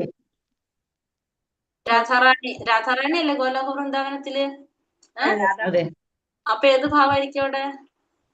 പ്രേമഭാവം. ഭക്തി. ആ പ്രേമഭക്തി ഉള്ളവർക്കാണ് എവിടേക്ക് പോകാൻ സാധിക്കുക, ഗോലോക വൃന്ദാവനത്തിലേക്ക് സാധിക്കും. ഇപ്പൊ ലക്ഷ്മി ദേവി പോലും ആഗ്രഹിക്കുന്നതാണ് എന്ത്, ഗോലോക വൃന്ദാവനത്തിൽ. പക്ഷെ ലക്ഷ്മി ദേവിക്ക് അവിടേക്ക് പ്രവേശനം ഇല്ല. കാരണം ലക്ഷ്മി ദേവി ഏത് ഭാവത്തിലാണ്, ഐശ്വര്യഭാവത്തിലാണ് ഇരിക്കുന്നത്. അപ്പൊ നമ്മള് ആ ഭാവത്തില് എന്താ പറയാ, ഐശ്വര്യഭാവത്തിലല്ല മാധുര്യഭാവത്തിലുള്ളവർക്കാണ് എങ്ങോട്ട് പോകാൻ സാധിക്കുന്നത്, ഗോലോക വൃന്ദാവനത്തിലേക്ക് പോകാനായിട്ട് സാധിക്കും. പിന്നെ അതേപോലെ തന്നെ മാധുര്യഭാവം, പിന്നെ വേറെ ഏതാണ്, വാത്സല്യം, ലാസ്റ്റത്തെ മൂന്നെണ്ണം, ശാന്തം, ദാസ്യം, സഖ്യം, വാത്സല്യം, മാധുര്യം. ശാന്തത്തില് മാധുര്യഭാവം, അതിലാണ് എവിടേക്ക് പോകാൻ സാധിക്കുക, ഗോലോക വൃന്ദാവനത്തിലേക്ക്. ഇനി ഭഗവാൻ എന്താ പറയണത്, ആധ്യാത്മിക ലോകത്തിന്റെ ഭൗതിക ലോകത്തിന്റെ മഹാത്മ്യവും താരതമ്യവും പറഞ്ഞവരാണ്. സഹസ്രയുഗ പര്യന്തം അഹര്യാത് ബ്രഹ്മണോ വിദുഹു രാത്രിം യുഗ സഹസ്രാന്താം ദേഹോ രാത്ര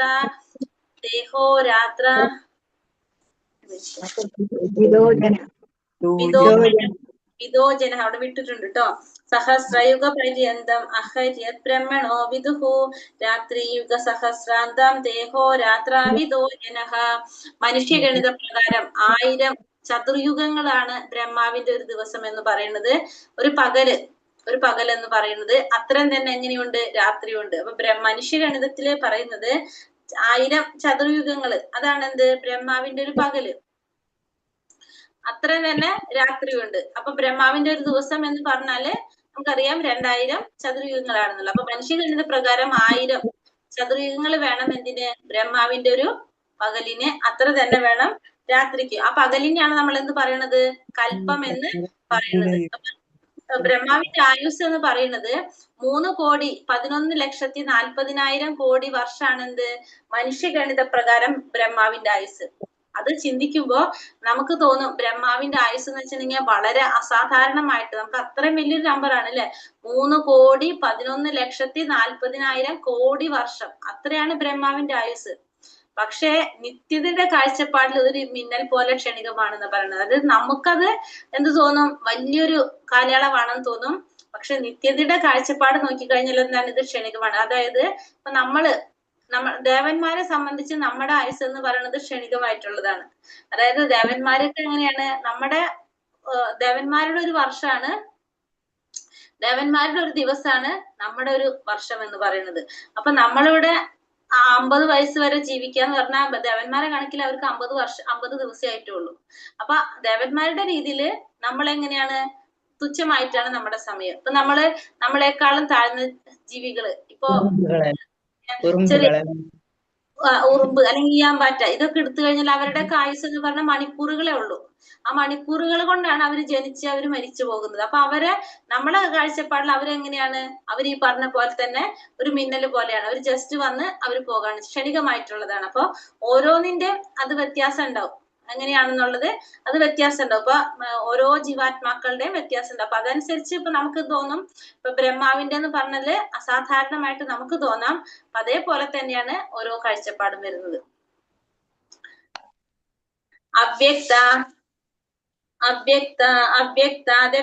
അവ്യക്താദ്വ്യക്തയാ സർവ പ്രഭവന്ത്യാഹരാഗമേ രാത്ര്യാഗമേ പ്രലീയന്തേ തത്രൈവാവ്യക്ത സംചകേ. ബ്രഹ്മദിനത്തിന്റെ ആരംഭത്തിൽ സർവഭൂതങ്ങളും അവ്യക്തതയിൽ നിന്ന് പ്രത്യക്ഷീഭവിക്കുന്നു. പിന്നീട് രാത്രിയാകുമ്പോൾ അവ അവ്യക്തത്തിൽ തന്നെ വീണ്ടും ലയിക്കുകയും ചെയ്യുന്നു. അപ്പൊ ബ്രഹ്മദിനത്തിന്റെ ആരംഭത്തിൽ എന്താ സംഭവിക്കുന്നത്, എല്ലാം വരുന്നത് അവ്യക്തതയിൽ നിന്നാണ്. പ്രത്യക്ഷത്തിൽ വരുന്നത്. പിന്നീട് രാത്രിയാവുമ്പോഴോ അത് അവ്യക്തത്തിൽ തന്നെ വീണ്ടും ലയിക്കുകയും ചെയ്യുന്നു. അതായത് ഒരു ബ്രഹ്മാവിന്റെ ദിനം രാത്രിയാവുമ്പോ ബ്രഹ്മാവിന്റെ രാത്രിയാവുമ്പോ എന്ത് സംഭവിക്കും? പ്രളയം സംഭവിക്കും. 2 പ്രളയമാണ് നമ്മളെ ഈ പ്രപഞ്ചത്തിൽ സംഭവിക്കുന്നത് ഭൗതിക ലോകത്തില്. ഒന്ന് മഹാപ്രളയം, വലിയ പ്രളയം, ഒന്ന് നൈമിത്തിക ചെറിയ പ്രളയം. ഈ ചെറിയ പ്രളയം എന്ന് പറയുന്നത് ബ്രഹ്മാവിന്റെ ഓരോ രാത്രി വരുമ്പോഴും സംഭവിക്കുന്നതാണ്. ഓരോ രാത്രിയിലും ബ്രഹ്മാവിന്റെ ഒരു പകലെന്ന് പറഞ്ഞാൽ എന്താണ്? 4 ചതുർയുഗങ്ങളാണെന്ന് പറഞ്ഞു. 4 ചതുർയുഗങ്ങള് 4 ചതുർയുഗങ്ങളിൽ 1000 ചതുർയുഗങ്ങൾ അല്ലെ. ബ്രഹ്മാവിന്റെ ഒരു പകലെന്ന് പറയുന്നത് 1000 ചതുർയുഗങ്ങളാണ്. അപ്പൊ 1000 ചതുർയുഗങ്ങൾ കഴിയുമ്പോൾ ഒരു രാത്രിയായി. അപ്പൊ ഒരു രാത്രിയാവുമ്പോ അവിടെ പ്രളയം സംഭവിക്കും. പിന്നീട് അപ്പൊ പ്രളയം സംഭവിക്കാന്ന് വെച്ചിട്ടുണ്ടെങ്കിൽ എല്ലാതും എവിടേക്ക് പോകും? ഭഗവാന്റെ വായ്ക്കുള്ളിലേക്ക് പോകും. ഈ പ്രപഞ്ചം മുഴുവനും പ്രപഞ്ചത്തിലെ ഭൗതിക പ്രപഞ്ചത്തില് ചെറിയ പ്രളയം സംഭവിക്കുമ്പോ ബ്രഹ്മലോകം ഉണ്ടാവും. പിന്നത്തെ 2 ലോകം കൂടി അവിടെ നിൽക്കും. ബാക്കി എല്ലാതും എന്ത് ചെയ്യും? ഭഗവാന്റെ വായ്ക്കുള്ളിലേക്ക് പോകും. അത് കഴിഞ്ഞ് പിറ്റന്നാള്, അതായത് രാത്രി കഴിഞ്ഞ് പകലാകുമ്പോ, ബ്രഹ്മാവിന്റെ പകലാകുമ്പോ അതായത് ഭഗവാൻ എന്ത് ചെയ്യും? ഭഗവാന്റെ ആ വായ്ക്കുള്ളിലേക്ക് പോയത് മുഴുവനും തിരിച്ചു പുറത്തേക്ക് വരും. അപ്പൊ അതാണ് അവ്യക്തയില് പ്രത്യക്ഷീഭവിക്കും. അത് കഴിഞ്ഞിട്ട് അവ്യക്തയിൽ നിന്ന് എല്ലാതും വരികയും ചെയ്യും. അപ്പൊ അതാണ് എല്ലാതും അവ്യക്തത്തിലേക്ക് ലയിക്കും ആദ്യം തന്നെ. അത് കഴിഞ്ഞിട്ട് പിന്നെ അത് പ്രത്യക്ഷത്തിൽ വരികയും ചെയ്യും. അപ്പൊ ഇത് സംഭവിക്കുന്നത് ബ്രഹ്മാവിന്റെ ഓരോ പകല് കഴിയുമ്പോഴും ഇത് സംഭവിക്കും. പിറ്റന്നാൾ ബ്രഹ്മാവിന്റെ ദിവസം ആരംഭിക്കുമ്പോ ഇത് വീണ്ടും വരികയും ചെയ്യും. അപ്പൊ ബ്രഹ്മാവിന്റെ ഒരു ദിവസത്തില് ബ്രഹ്മദിനം ആരംഭിക്കുമ്പോ എല്ലാതും അവ്യക്തത്തിൽ നിന്ന് പ്രത്യക്ഷത്തിൽ വരും. അത് കഴിഞ്ഞിട്ട് രാത്രിയാകുമ്പോ അതെന്ത് ചെയ്യും? ആ അവ്യക്തത്തിൽ തന്നെ അത് ലയിച്ച് ചേരുകയും ചെയ്യും. ഭൂതഗ്രാമസ ഏവായം ഭൂത്വാ പ്രലീയതേ രാത്രിയാഗമേ വശപാർത്ഥ പ്രഭവത്യാഹരാഗമേ. വീണ്ടും വീണ്ടും ബ്രഹ്മദിനാരംഭത്തോടെ സകല ഭൂതജാലങ്ങളും ഉളവാകുന്നു. ബ്രഹ്മനിശാഗമത്തിൽ അവയെല്ലാം നിസ്സഹായരായി നശിക്കുന്നു. അപ്പൊ ബ്രഹ്മദിനം ആരംഭിക്കുമ്പോ ഇതെല്ലാം ഉണ്ടാകുകയും ചെയ്യും. ബ്രഹ്മാവിന്റെ രാത്രിയാകുമ്പോ ഇതൊക്കെ എന്താണ്? ഇതൊക്കെ നശിക്കുകയും ചെയ്യും. അതിങ്ങനെ നടന്നുകൊണ്ടേയിരിക്കും. കൃഷ്ണാവബോധം ആർജിച്ച മനുഷ്യകൾക്ക് മാത്രം ഹരേ കൃഷ്ണ മഹാമന്ത്ര ഉച്ചാരണത്തിൽ മുഴുകി മനുഷ്യ ജീവിതത്തെ തികച്ചും ഭഗവത് സേവനത്തിനായിട്ട് അർപ്പിക്കുന്നു. ഈ ജന്മത്തിൽ തന്നെ കൃഷ്ണന്റെ ആധ്യാത്മിക ഗ്രഹത്തിൽ പ്രവേശിക്കാനും അവിടെ പുനർജന്മ ക്ലേശത്തിനിടവരാതെ ശാശ്വതം ആനന്ദം അനുഭവിക്കാനും സാധിക്കും. അപ്പൊ കൃഷ്ണാവബോധം പരിശീലിച്ച ആ മനുഷ്യർക്ക് എന്ത് സാധിക്കും? ഈ ജന്മത്തിൽ തന്നെ ഭഗവാന്റെ സേവനം ചെയ്തുകൊണ്ട് അവർക്ക് ഭഗവാന്റെ ആധ്യാത്മിക ഗ്രഹങ്ങളിൽ പ്രവേശിക്കാനും അതുപോലെ തന്നെ പുനർജന്മത്തിനിടവരാതെ നമുക്ക് ശാശ്വതമായിട്ടുള്ള ആനന്ദം അനുഭവിക്കാനും ആർക്ക് സാധിക്കും? കൃഷ്ണാവബോധം പരിശീലിച്ചവർക്ക്, ഹരേ കൃഷ്ണ മഹാമന്ത്രം ജപിച്ചുകൊണ്ടിരിക്കുന്നവർക്ക് സാധിക്കും. അതുകൊണ്ട് എന്ത് ചെയ്യണം? ഹരേ കൃഷ്ണ ഭഗവാനെ സ്മരിക്കുന്ന സമയത്തും ഭഗവാനെ സ്മരിക്കുക, ഹരേ കൃഷ്ണ മഹാമന്ത്രം ജപിക്കുക. ഭഗവത് സേവനത്തിനായി ഈ ജന്മത്തിനെ ഗ്രഹത്തിൽ പ്രവേശിക്കാൻ നമ്മുടെ പുനർജന്മ ക്ലേശത്തിനിടവരുന്നത്. അടുത്ത് അപ്പൊ എന്ത് പറഞ്ഞ തസ്മാത്തു ഭാവോന്യോ വ്യക്തോ വ്യക്ത സനാതനഃ യസാ സർവേഷു ഭൂതേഷു നശ്യസ്തു ന വിനശ്യതി. വ്യക്തവും അവ്യക്തവുമായ ഭൗതിക പ്രകൃതിക്ക് അതീതമായി സനാതനമായ മറ്റൊരു ഭാവമുണ്ട്, മറ്റൊരു വ്യക്തഭാവമുണ്ട്. സമുത്കൃഷ്ടമായ അതിനെ ഒരിക്കലും നാശമില്ല. സർഗ അവസാനത്തിലും അത് അതേപോലെ നിലനിൽക്കുന്നു. അപ്പൊ വ്യക്തവും അവ്യക്തവുമായിട്ടുള്ള ഭൗതിക പ്രകൃതിക്ക് അതീതമായിട്ട് സനാതനമായ മറ്റൊരു വ്യക്തഭാവമുണ്ട്. അപ്പൊ ഈ പറഞ്ഞ വ്യക്തമായിട്ടും അവ്യക്തമായിട്ടുള്ള ഈ ഭൗതിക പ്രകൃതി അതിനതീതമായിട്ട് മറ്റൊരു വ്യക്തഭാവമുണ്ട്. അതിനൊരിക്കലും എന്തില്ല? നാശമില്ല. അത് ഈ പറഞ്ഞ സർഗത്തിന്റെ അവസാനത്തിലും എന്താണ്? അപ്പൊ ഈ നമ്മൾ ഈ ഭൗതിക പ്രപഞ്ചം നശിക്കുമ്പോഴും അത് അതേപോലെ തന്നെ നിലനിൽക്കുന്നതാണ്. അതേതാണത്? ഭഗവാന്റെ അതീന്ദ്രിയമായിട്ടുള്ള ലോകം. അതിനൊരിക്കലും എന്ത് സംഭവിക്കുന്നില്ല? ഈ പറഞ്ഞ രീതിയിലുള്ള നാശം സംഭവിക്കില്ല. അതെങ്ങനെയുള്ളതാണ്? ശാശ്വതമായിട്ടുള്ളതാണ്. അതെപ്പോഴും നിലനിൽക്കുന്നതാണ്. നേരത്തെ പറഞ്ഞത് തന്നെ. അവ്യക്തോക്ഷര ഇത്യുക്ത. ഇനി ഭഗവാന്റെ ആ അതീന്ദ്രിയമായ ലോകത്തെ കുറിച്ച് ഭഗവാൻ പറയാണ് ഇവിടെ. അവ്യക്തോക്ഷര ഇത്യുക്ത സമാഹു പരമാം ഗതിം യപ്രാപ്യാന നിവർത്തന്തെ തഥാ മാ പരമം മമ. വേദാന്തികൾ അവ്യക്തമെന്നും അക്ഷയമെന്നും വിശേഷിപ്പിക്കുന്നതും പരമമായ പ്രാപ്യസ്ഥാനം എന്നറിയപ്പെടുന്നതും ഒരിക്കൽ എത്തിച്ചേർന്നാൽ പിന്നെ മടങ്ങി വരേണ്ടതില്ലാത്തതാണ് എന്റെ ധാമം. അപ്പൊ ഭഗവാന്റെ ധാമം എങ്ങനെയാണ്? വേദാന്തികൾ അവ്യക്തം എന്ന് വിശേഷിപ്പിക്കുന്നത്, അക്ഷയം എന്ന് വിശേഷിപ്പിക്കുന്നത്. പിന്നെന്താണ്? പരമമായ പ്രാപ്യസ്ഥാനമാണത്. അതാണ് എന്ത്? പരമമായ പ്രാപ്യസ്ഥാനം. അങ്ങനെ അറിയപ്പെടുന്നതും ഒരിക്കൽ നമുക്ക് ചെന്ന് കഴിഞ്ഞാല് പിന്നെ മടങ്ങി വരേണ്ടതില്ലാത്തതാണ് എന്ത്? ഭഗവാന്റെ ധാമം. ഭഗവാന്റെ ധാമത്തിൽ എത്തിക്കഴിഞ്ഞാൽ നമുക്ക് പിന്നെ എന്തില്ല? തിരിച്ചു വരേണ്ടതായിട്ടില്ല. ചിന്താമണി ധാമം എന്നാ പറയുന്നത്. നമ്മൾ ചിന്തിക്കുന്ന മുഴുവനും, നമ്മുടെ ആഗ്രഹങ്ങൾ മുഴുവനും നടക്കുന്ന ധാമം എന്നാണ് ബ്രഹ്മസംഹിതയില് ബ്രഹ്മാവ് സ്തുതിയിൽ പറയുന്നത്. ചിന്താമണി ധാമം. ചിന്തിക്കുന്ന കാര്യങ്ങൾ മുഴുവൻ നമ്മൾ നടക്കുന്നതാണ് എന്ത്? ചിന്താമണി ധാമം എന്ന് പറയുന്നത്. അപ്പൊ അതെവിടെയാണ്? ഇവിടെ നമ്മുടെ ഈ ഭൗതിക ലോകത്തില് നമുക്ക് പറയാൻ സാധിക്കും, ഭഗവാൻ അവതരിച്ചൊരു സ്ഥലമുണ്ട് നമുക്ക്. അതാണ് പറഞ്ഞത്, ഭൂമിയില് ഡൽഹിക്ക് 90 നാഴിക തെക്കു കിഴക്കായിട്ട് ആധ്യാത്മിക അന്തരീക്ഷമുള്ള ഗോലോക വൃന്ദാവനത്തിന്റെ ഒരു ഭൗതിക പ്രതിരൂപം എവിടെയുണ്ട്? നമ്മൾ ഈ ഭൗതിക ലോകത്തിലുണ്ട്. മഥുര ജില്ലയിലെ 84 നാഴികയോളം വിസ്തൃതിയിലുള്ള വൃന്ദാവനം എന്ന പ്രദേശത്തായിരുന്നു കൃഷ്ണൻ ഭൂമിയിൽ അവതരിച്ച കാലത്ത് കളിച്ചു നടന്നത്. അപ്പൊ നമ്മുടെ ഈ ഭൂമിയുടെ പ്രത്യേകത എന്താണ്? ഭഗവാൻ അവതരിച്ച വൃന്ദാവനം, മഥുര പോലുള്ള സ്ഥലങ്ങൾ എവിടെയുണ്ട്? നമ്മുടെ ഈ ഭൂമിയിലുണ്ട്. അപ്പൊ അതുകൊണ്ട് അത്രയും ആധ്യാത്മികമായിട്ടുള്ള, അതീന്ദ്രിയമായിട്ടുള്ള സ്ഥലങ്ങളാണ് എവിടെയുള്ളത്? നമ്മുടെ ഈ ഭൂമിയിലുള്ള വൃന്ദാവനം, മഥുര, അതുപോലെ തന്നെ ദ്വാരക, ഇതൊക്കെ ഭഗവാൻ ഉണ്ടായിരുന്ന സ്ഥലങ്ങളാണ് ഇതൊക്കെ. പുരുഷസ്സ പരം പാർത്ഥ ഭക്ത്യാ ലഭ്യസ്തനന്യ യാസ്യന്താസ്ഥാനി ഭൂതാനി യേന സർവമിദം തതം. ശുദ്ധമായ ഭക്തി കൊണ്ട് മാത്രം പ്രാപ്യനാണ് സർവരിലും മഹത്തനായ ആ പരമദിവ്യോത്തമ പുരുഷൻ. സ്വധാമസ്ഥനെങ്കിലും സർവവ്യാപിയും സർവത്തെയും ഉൾക്കൊള്ളുന്നവനാണ് അദ്ദേഹം. ഭഗവാൻ എങ്ങനെയാണ്? ശുദ്ധമായ ഭക്തി കൊണ്ട് മാത്രമേ ഭഗവാൻ അറിയാനായിട്ട് സാധിക്കുള്ളൂ. അപ്പൊ ആ ഭഗവാൻ സർവരിലും മഹത്തനായിട്ടുള്ള പരമദിവ്യോത്തമ പുരുഷനാണ്. ഭഗവാനെ നമുക്ക് എന്തുകൊണ്ട് അറിയാൻ സാധിക്കുള്ളൂ? ഭക്തി കൊണ്ട് മാത്രമേ ഭഗവാനെ പ്രാപിക്കാൻ സാധിക്കുള്ളൂ. അപ്പൊ ഭഗവാൻ സ്വധാമസ്ഥനാണെങ്കിലും സർവവ്യാപിയാണ്, സർവത്തെയും ഉൾക്കൊള്ളുന്നവനുമാണ്. ആര്? ഭഗവാൻ സ്വധാമസ്ഥനാണ്, സർവവ്യാപിയാണ്, സർവത്തെയും ഉൾക്കൊള്ളുന്നവനാണ്. ആര്? ഭഗവാൻ സ്വധാമത്തിലാണ് എപ്പോഴും. ഭഗവാൻ എപ്പോഴും എവിടെയാണ്? ഭഗവാന്റെ ധാമം വിട്ട് ഭഗവാൻ ഒരിക്കലും പോകുന്നില്ല. പക്ഷെ എന്നാലും ഭഗവാൻ എങ്ങനെയാണ്?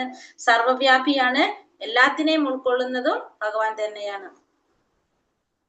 ആനന്ദ ചിന്മയരസ എന്നാണ് ആധ്യാത്മിക ആനന്ദപൂർണമായ ഈ സ്ഥാനത്തെ ബ്രഹ്മസംഹിത പറയുന്നത്. അവിടെ കാണാവുന്ന വർണ്ണവിശേഷങ്ങൾക്കെല്ലാം ഒരേ ഗുണങ്ങളാണ്. അപ്പൊ ആധ്യാത്മിക ലോകത്ത് എല്ലാത്തിനും ഒരേ ഗുണമാണ്. എന്താണ്?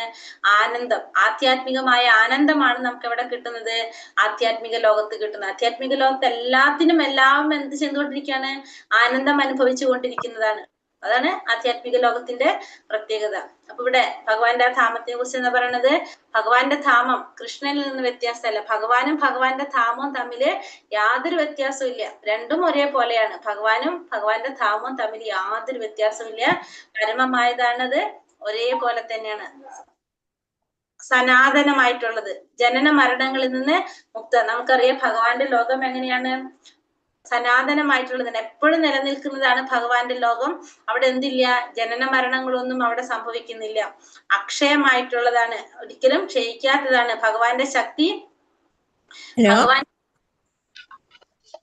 ഭൗതികമായിട്ടുള്ള ശക്തികളിൽ നിന്നും വിഭിന്നമായിട്ടുള്ളതാണ്.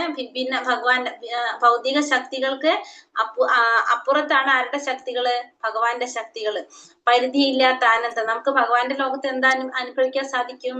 ആ പരമമായിട്ടുള്ള ആനന്ദം അനുഭവിക്കാനായിട്ട് നമുക്ക് സാധിക്കും. നമ്മുടെ എല്ലാ ആഗ്രഹങ്ങളും നിറവേറ്റുന്നതാണ്. നമ്മൾ പറഞ്ഞ ചിന്താമണി ധാമം. നമ്മുടെ എല്ലാ ആഗ്രഹങ്ങളും നിറവേറ്റുന്നതാണ് എന്ത്? ഭഗവാന്റെ ധാമം. എല്ലാവരെയും ആകർഷിക്കുന്നതാണ് എന്ത്? ഭഗവാന്റെ ധാമം. അവ്യക്തമായിട്ടുള്ളതാണ്, നമുക്ക് മനസ്സിലാക്കാനായിട്ട് സാധിക്കുന്നതല്ല. ഭഗവാന്റെ ധാമത്തെ കുറിച്ച് നമുക്ക് അറിയാനായിട്ട് സാധിക്കില്ല. നമ്മുടെ ചിന്തകൾക്കെല്ലാം അപ്പുറത്താണ്. അത് അവ്യക്തവും ഭൗതിക പ്രകൃതിക്ക് അതീതവുമാണ്. നമ്മുടെ ഭൗതിക പ്രകൃതിക്ക് അതീതമായിട്ടുള്ളത്. കാരണം ഭൗതിക ലോകത്തിലല്ല എന്ത്? ഭഗവാന്റെ ധാമം ആത്മീയ ലോകത്തിലാണ്. അതുകൊണ്ട് തന്നെ അത് ഭൗതിക പ്രകൃതിക്ക് അതീതമാണ്. പരമമായ പ്രാപ്യസ്ഥാനമാണ്. നമ്മളെ ഏറ്റവും പരമമായിട്ടുള്ള പ്രാപ്യസ്ഥാനം എന്ന് പറയുന്നത് ഏതാണ്? ഭഗവാന്റെ ധാമം, ഗോലോക വൃന്ദാവനമാണ്. ഒരിക്കൽ എത്തിച്ചേർന്ന് കഴിഞ്ഞാൽ മടങ്ങി വരേണ്ടതായിട്ടില്ലാത്തൊരു സ്ഥലം ഏതാണ്? ഭഗവാന്റെ ലോകമാണ്. അവിടെ ചെന്നാൽ മാത്രമാണ് നമുക്ക് തിരിച്ചു വരേണ്ടതായിട്ട് ഇല്ലാത്തത്. എവിടെ? ഭഗവാന്റെ ധാമത്തിൽ എത്തിയാല് നമുക്ക് തിരിച്ചു വരേണ്ടത്. വേറെ എവിടെ പോയാലും നമ്മൾ എന്ത് വേണം? തിരിച്ചു വരണം. ഇനി അടുത്തത് ജ്ഞാനയോഗത്തിലൂടെ ഭഗവാനെ പ്രാപിക്കുന്നതും ഭക്തിയിലൂടെ ഭഗവാനെ പ്രാപിക്കുന്നത്. രണ്ട് തരത്തിൽ പറയാം. അപ്പൊ ഈ ഭഗവാനെ പ്രാപിക്കുന്നതിൽ ഭക്തന്മാർക്ക് ഇതൊന്നും ബാധകമല്ല. അവർക്ക് എന്തുമാത്രം മതി? ഭക്തിയുടെ സേവനം ചെയ്ത് ഭഗവാനെ സ്മരിച്ചുകൊണ്ട് ഭഗവാനെ പ്രാപിക്കാനായിട്ട് സാധിക്കും. അല്ലാത്തവർക്കാണ് ഇതൊക്കെ പറയുന്നത്. യത്ര കാലേ ത്വനാവൃത്തിം ആവൃത്തിം ചൈവ യോഗിനഃ പ്രയാത യാന്തിതം കാലം വക്ഷ്യാമി ഭരതർഷഭ. ഹേ ഭരതകുലശ്രേഷ്ഠ, ഭരതശ്രേഷ്ഠ, ഏതേതു കാലങ്ങളിൽ ദേഹത്യാഗം ചെയ്യുന്ന യോഗിക്ക് പുനർജന്മം വേണ്ടി വരില്ല എന്നും ഏതേതു കാലങ്ങളിൽ വീണ്ടും ജനിക്കണം എന്നുള്ളതാണ് ഇനി പറയുന്നത്. അപ്പൊ ഇനി ഏത് സമയത്തൊക്കെ ജനിച്ചു കഴിഞ്ഞാൽ നമുക്ക് പുനർജന്മം, മരിച്ചു കഴിഞ്ഞാൽ പുനർജന്മം വേണ്ട, എപ്പോഴൊക്കെ മരിച്ചു കഴിഞ്ഞാൽ നമുക്ക് പുനർജന്മം വേണ്ടി വരും എന്നുള്ളതാണ് ഇനി ഭഗവാൻ പറയാൻ പോകുന്നത്. അപ്പൊ ഇത് ആർക്കെല്ലാം? ഭഗവാന്റെ ശുദ്ധഭക്തന്മാരെ സംബന്ധിച്ച് തങ്ങളുടെ മരണം എപ്പോൾ എങ്ങനെയായിരിക്കും കുറിച്ച് അവർ ആലോചിക്കുന്നില്ല. അവരെല്ലാം ഭഗവാൻ സമർപ്പിച്ച് സന്തുഷ്ട സേവനം ചെയ്തുകൊണ്ടിരിക്കുന്നത് കൊണ്ട് അവർക്ക് നിഷ്പ്രയാസം എന്ത് സാധിക്കും? ഭഗവാന്റെ സന്നിധിയിലേക്ക് തിരിച്ചു പോകാൻ സാധിക്കും. അപ്പൊ ഭഗവാന്റെ ഭക്തന്മാർക്ക് ഇതൊന്നും ബാധകമല്ല. അല്ലാത്തവരെ കുറിച്ചാണ് ഈ പറയുന്നത്. അഗ്നിർ ജ്യോതിർരഹ ശുക്ലം ഷണ്മാസ ഉത്തരായണം തത്ര പ്രയാത ഗച്ഛന്തി ബ്രഹ്മവിദോ ജനഃ. അഗ്നിയുടെയോ ജ്യോതിസിന്റെയോ സാന്നിധ്യത്തിലോ പകലുള്ള ശുഭമുഹൂർത്തത്തിലോ ശുക്ലപക്ഷത്തിലോ ഉത്തരായണ കാലത്തോ ഇഹലോകം വിടുന്ന ബ്രഹ്മജ്ഞാനി ഭഗവാനെ പ്രാപിക്കും. അപ്പൊ എങ്ങനെ മരിക്കുന്ന സമയത്തെ കുറിച്ച് പറയാണ്. പകല് സമയത്ത് മരിച്ചാല്, അഗ്നി ജ്യോതിസ് പകലെന്ന് പറഞ്ഞാല് വെളിച്ചമുള്ള സമയത്ത്, പകല് സമയത്ത് മരണപ്പെട്ടു കഴിഞ്ഞാല് ശുഭമുഹൂർത്തത്തിൽ മരിച്ച, പിന്നെ ശുക്ലപക്ഷത്തില് മരണം സംഭവിക്കാം. പിന്നെ ഉത്തരായണ കാലത്ത് മരണം സംഭവിക്കുക. അങ്ങനെ ഇഹലോകം വെടിയുന്ന ആ ബ്രഹ്മജ്ഞാനിക്ക് എന്ത് സാധിക്കും? ഭഗവാനെ പ്രാപിക്കാനായിട്ട് സാധിക്കും. അപ്പൊ ഒന്ന് അഗ്നിയുടെ സാന്നിധ്യത്തില്, പിന്നെ അതന്നെ പോലെ തന്നെ പകൽ സമയത്ത്, അഗ്നിയുടെ സാന്നിധ്യത്തില് പകല് സമയത്ത്, അതായത് വെളിച്ചമുള്ള സമയത്ത് എന്നാണ് ഉദ്ദേശിക്കുന്നത്. പകല് അഗ്നി എന്നൊക്കെ പറയുമ്പോൾ വെളിച്ചമുള്ള സമയത്ത്, ശുക്ലപക്ഷത്തില് ചന്ദ്രൻ ഉദിച്ചു നിൽക്കുന്ന ആ ഒരു സമയം, 2 ആഴ്ചക്കാലം ചന്ദ്രൻ നല്ല തിളങ്ങി നിൽക്കുന്ന ആ സമയത്ത്, ഉത്തരായണ കാലത്ത് സൂര്യൻ വടക്കോട്ട് സഞ്ചരിക്കുന്ന ആ 6 മാസക്കാലം, ആ സമയത്ത് മരണം സംഭവിക്കുകയാണെങ്കിൽ അവർക്ക് എന്തില്ല? അവർക്ക് പുനർജന്മമില്ല എന്നുള്ളതാണ് നമുക്ക് മനസ്സിലാക്കാൻ സാധിക്കുന്നത്. എങ്ങനെയാണ് അഗ്നി ജ്യോതിസ് പകല് സമയത്ത് മരണം സംഭവിക്കുന്നത്, അതുപോലെ തന്നെ ഉത്തരായണ സമയം, പിന്നെ ശുക്ലപക്ഷം, ആ സമയത്ത് മരണം സംഭവിച്ചു കഴിഞ്ഞാല് അവർക്ക് വീണ്ടും ജന്മം എടുക്കേണ്ടതായിട്ട് വരുന്നില്ല. അപ്പൊ അതായത് നമ്മൾ യാദൃശ്ചികമായിട്ടൊക്കെ ആയിരിക്കും ഇത് സംഭവിക്കുന്നത്. കാരണം നമുക്ക് മനസ്സിലാക്കാൻ സാധിക്കുന്നതല്ല, ഇത് കരുതി കൂട്ടിയിട്ട് ചെയ്യുന്നതല്ല. അല്ലാത്ത രീതിയിൽ മരണം സംഭവിക്കുന്നവർക്ക്, അങ്ങനെയുള്ളവർക്ക് ഭഗവാനെ പ്രാപിക്കാനായിട്ട് സാധിക്കും. യാദൃശ്ചികമായിട്ടോ മുൻകൂട്ടി നിശ്ചയിച്ചതനുസരിച്ചോ മുമ്പ് പറയപ്പെട്ട പാശ്ചാത്തലങ്ങളിൽ മരണം സംഭവിച്ചാൽ ജീവാത്മാവിന് നിർഗുണ ബ്രഹ്മ ജ്യോതിസിലെത്താം. യോഗാചര്യയിൽ ഏറെ പുരോഗമിച്ച യോഗിക്ക് അവിടെ ചെന്ന് ഏത് സമയത്തും ദേഹത്യാഗം ചെയ്യണമെന്ന് തീരുമാനിക്കാൻ കഴിവുണ്ട്. മറ്റുള്ളവർക്ക് അത് സാധ്യമല്ല.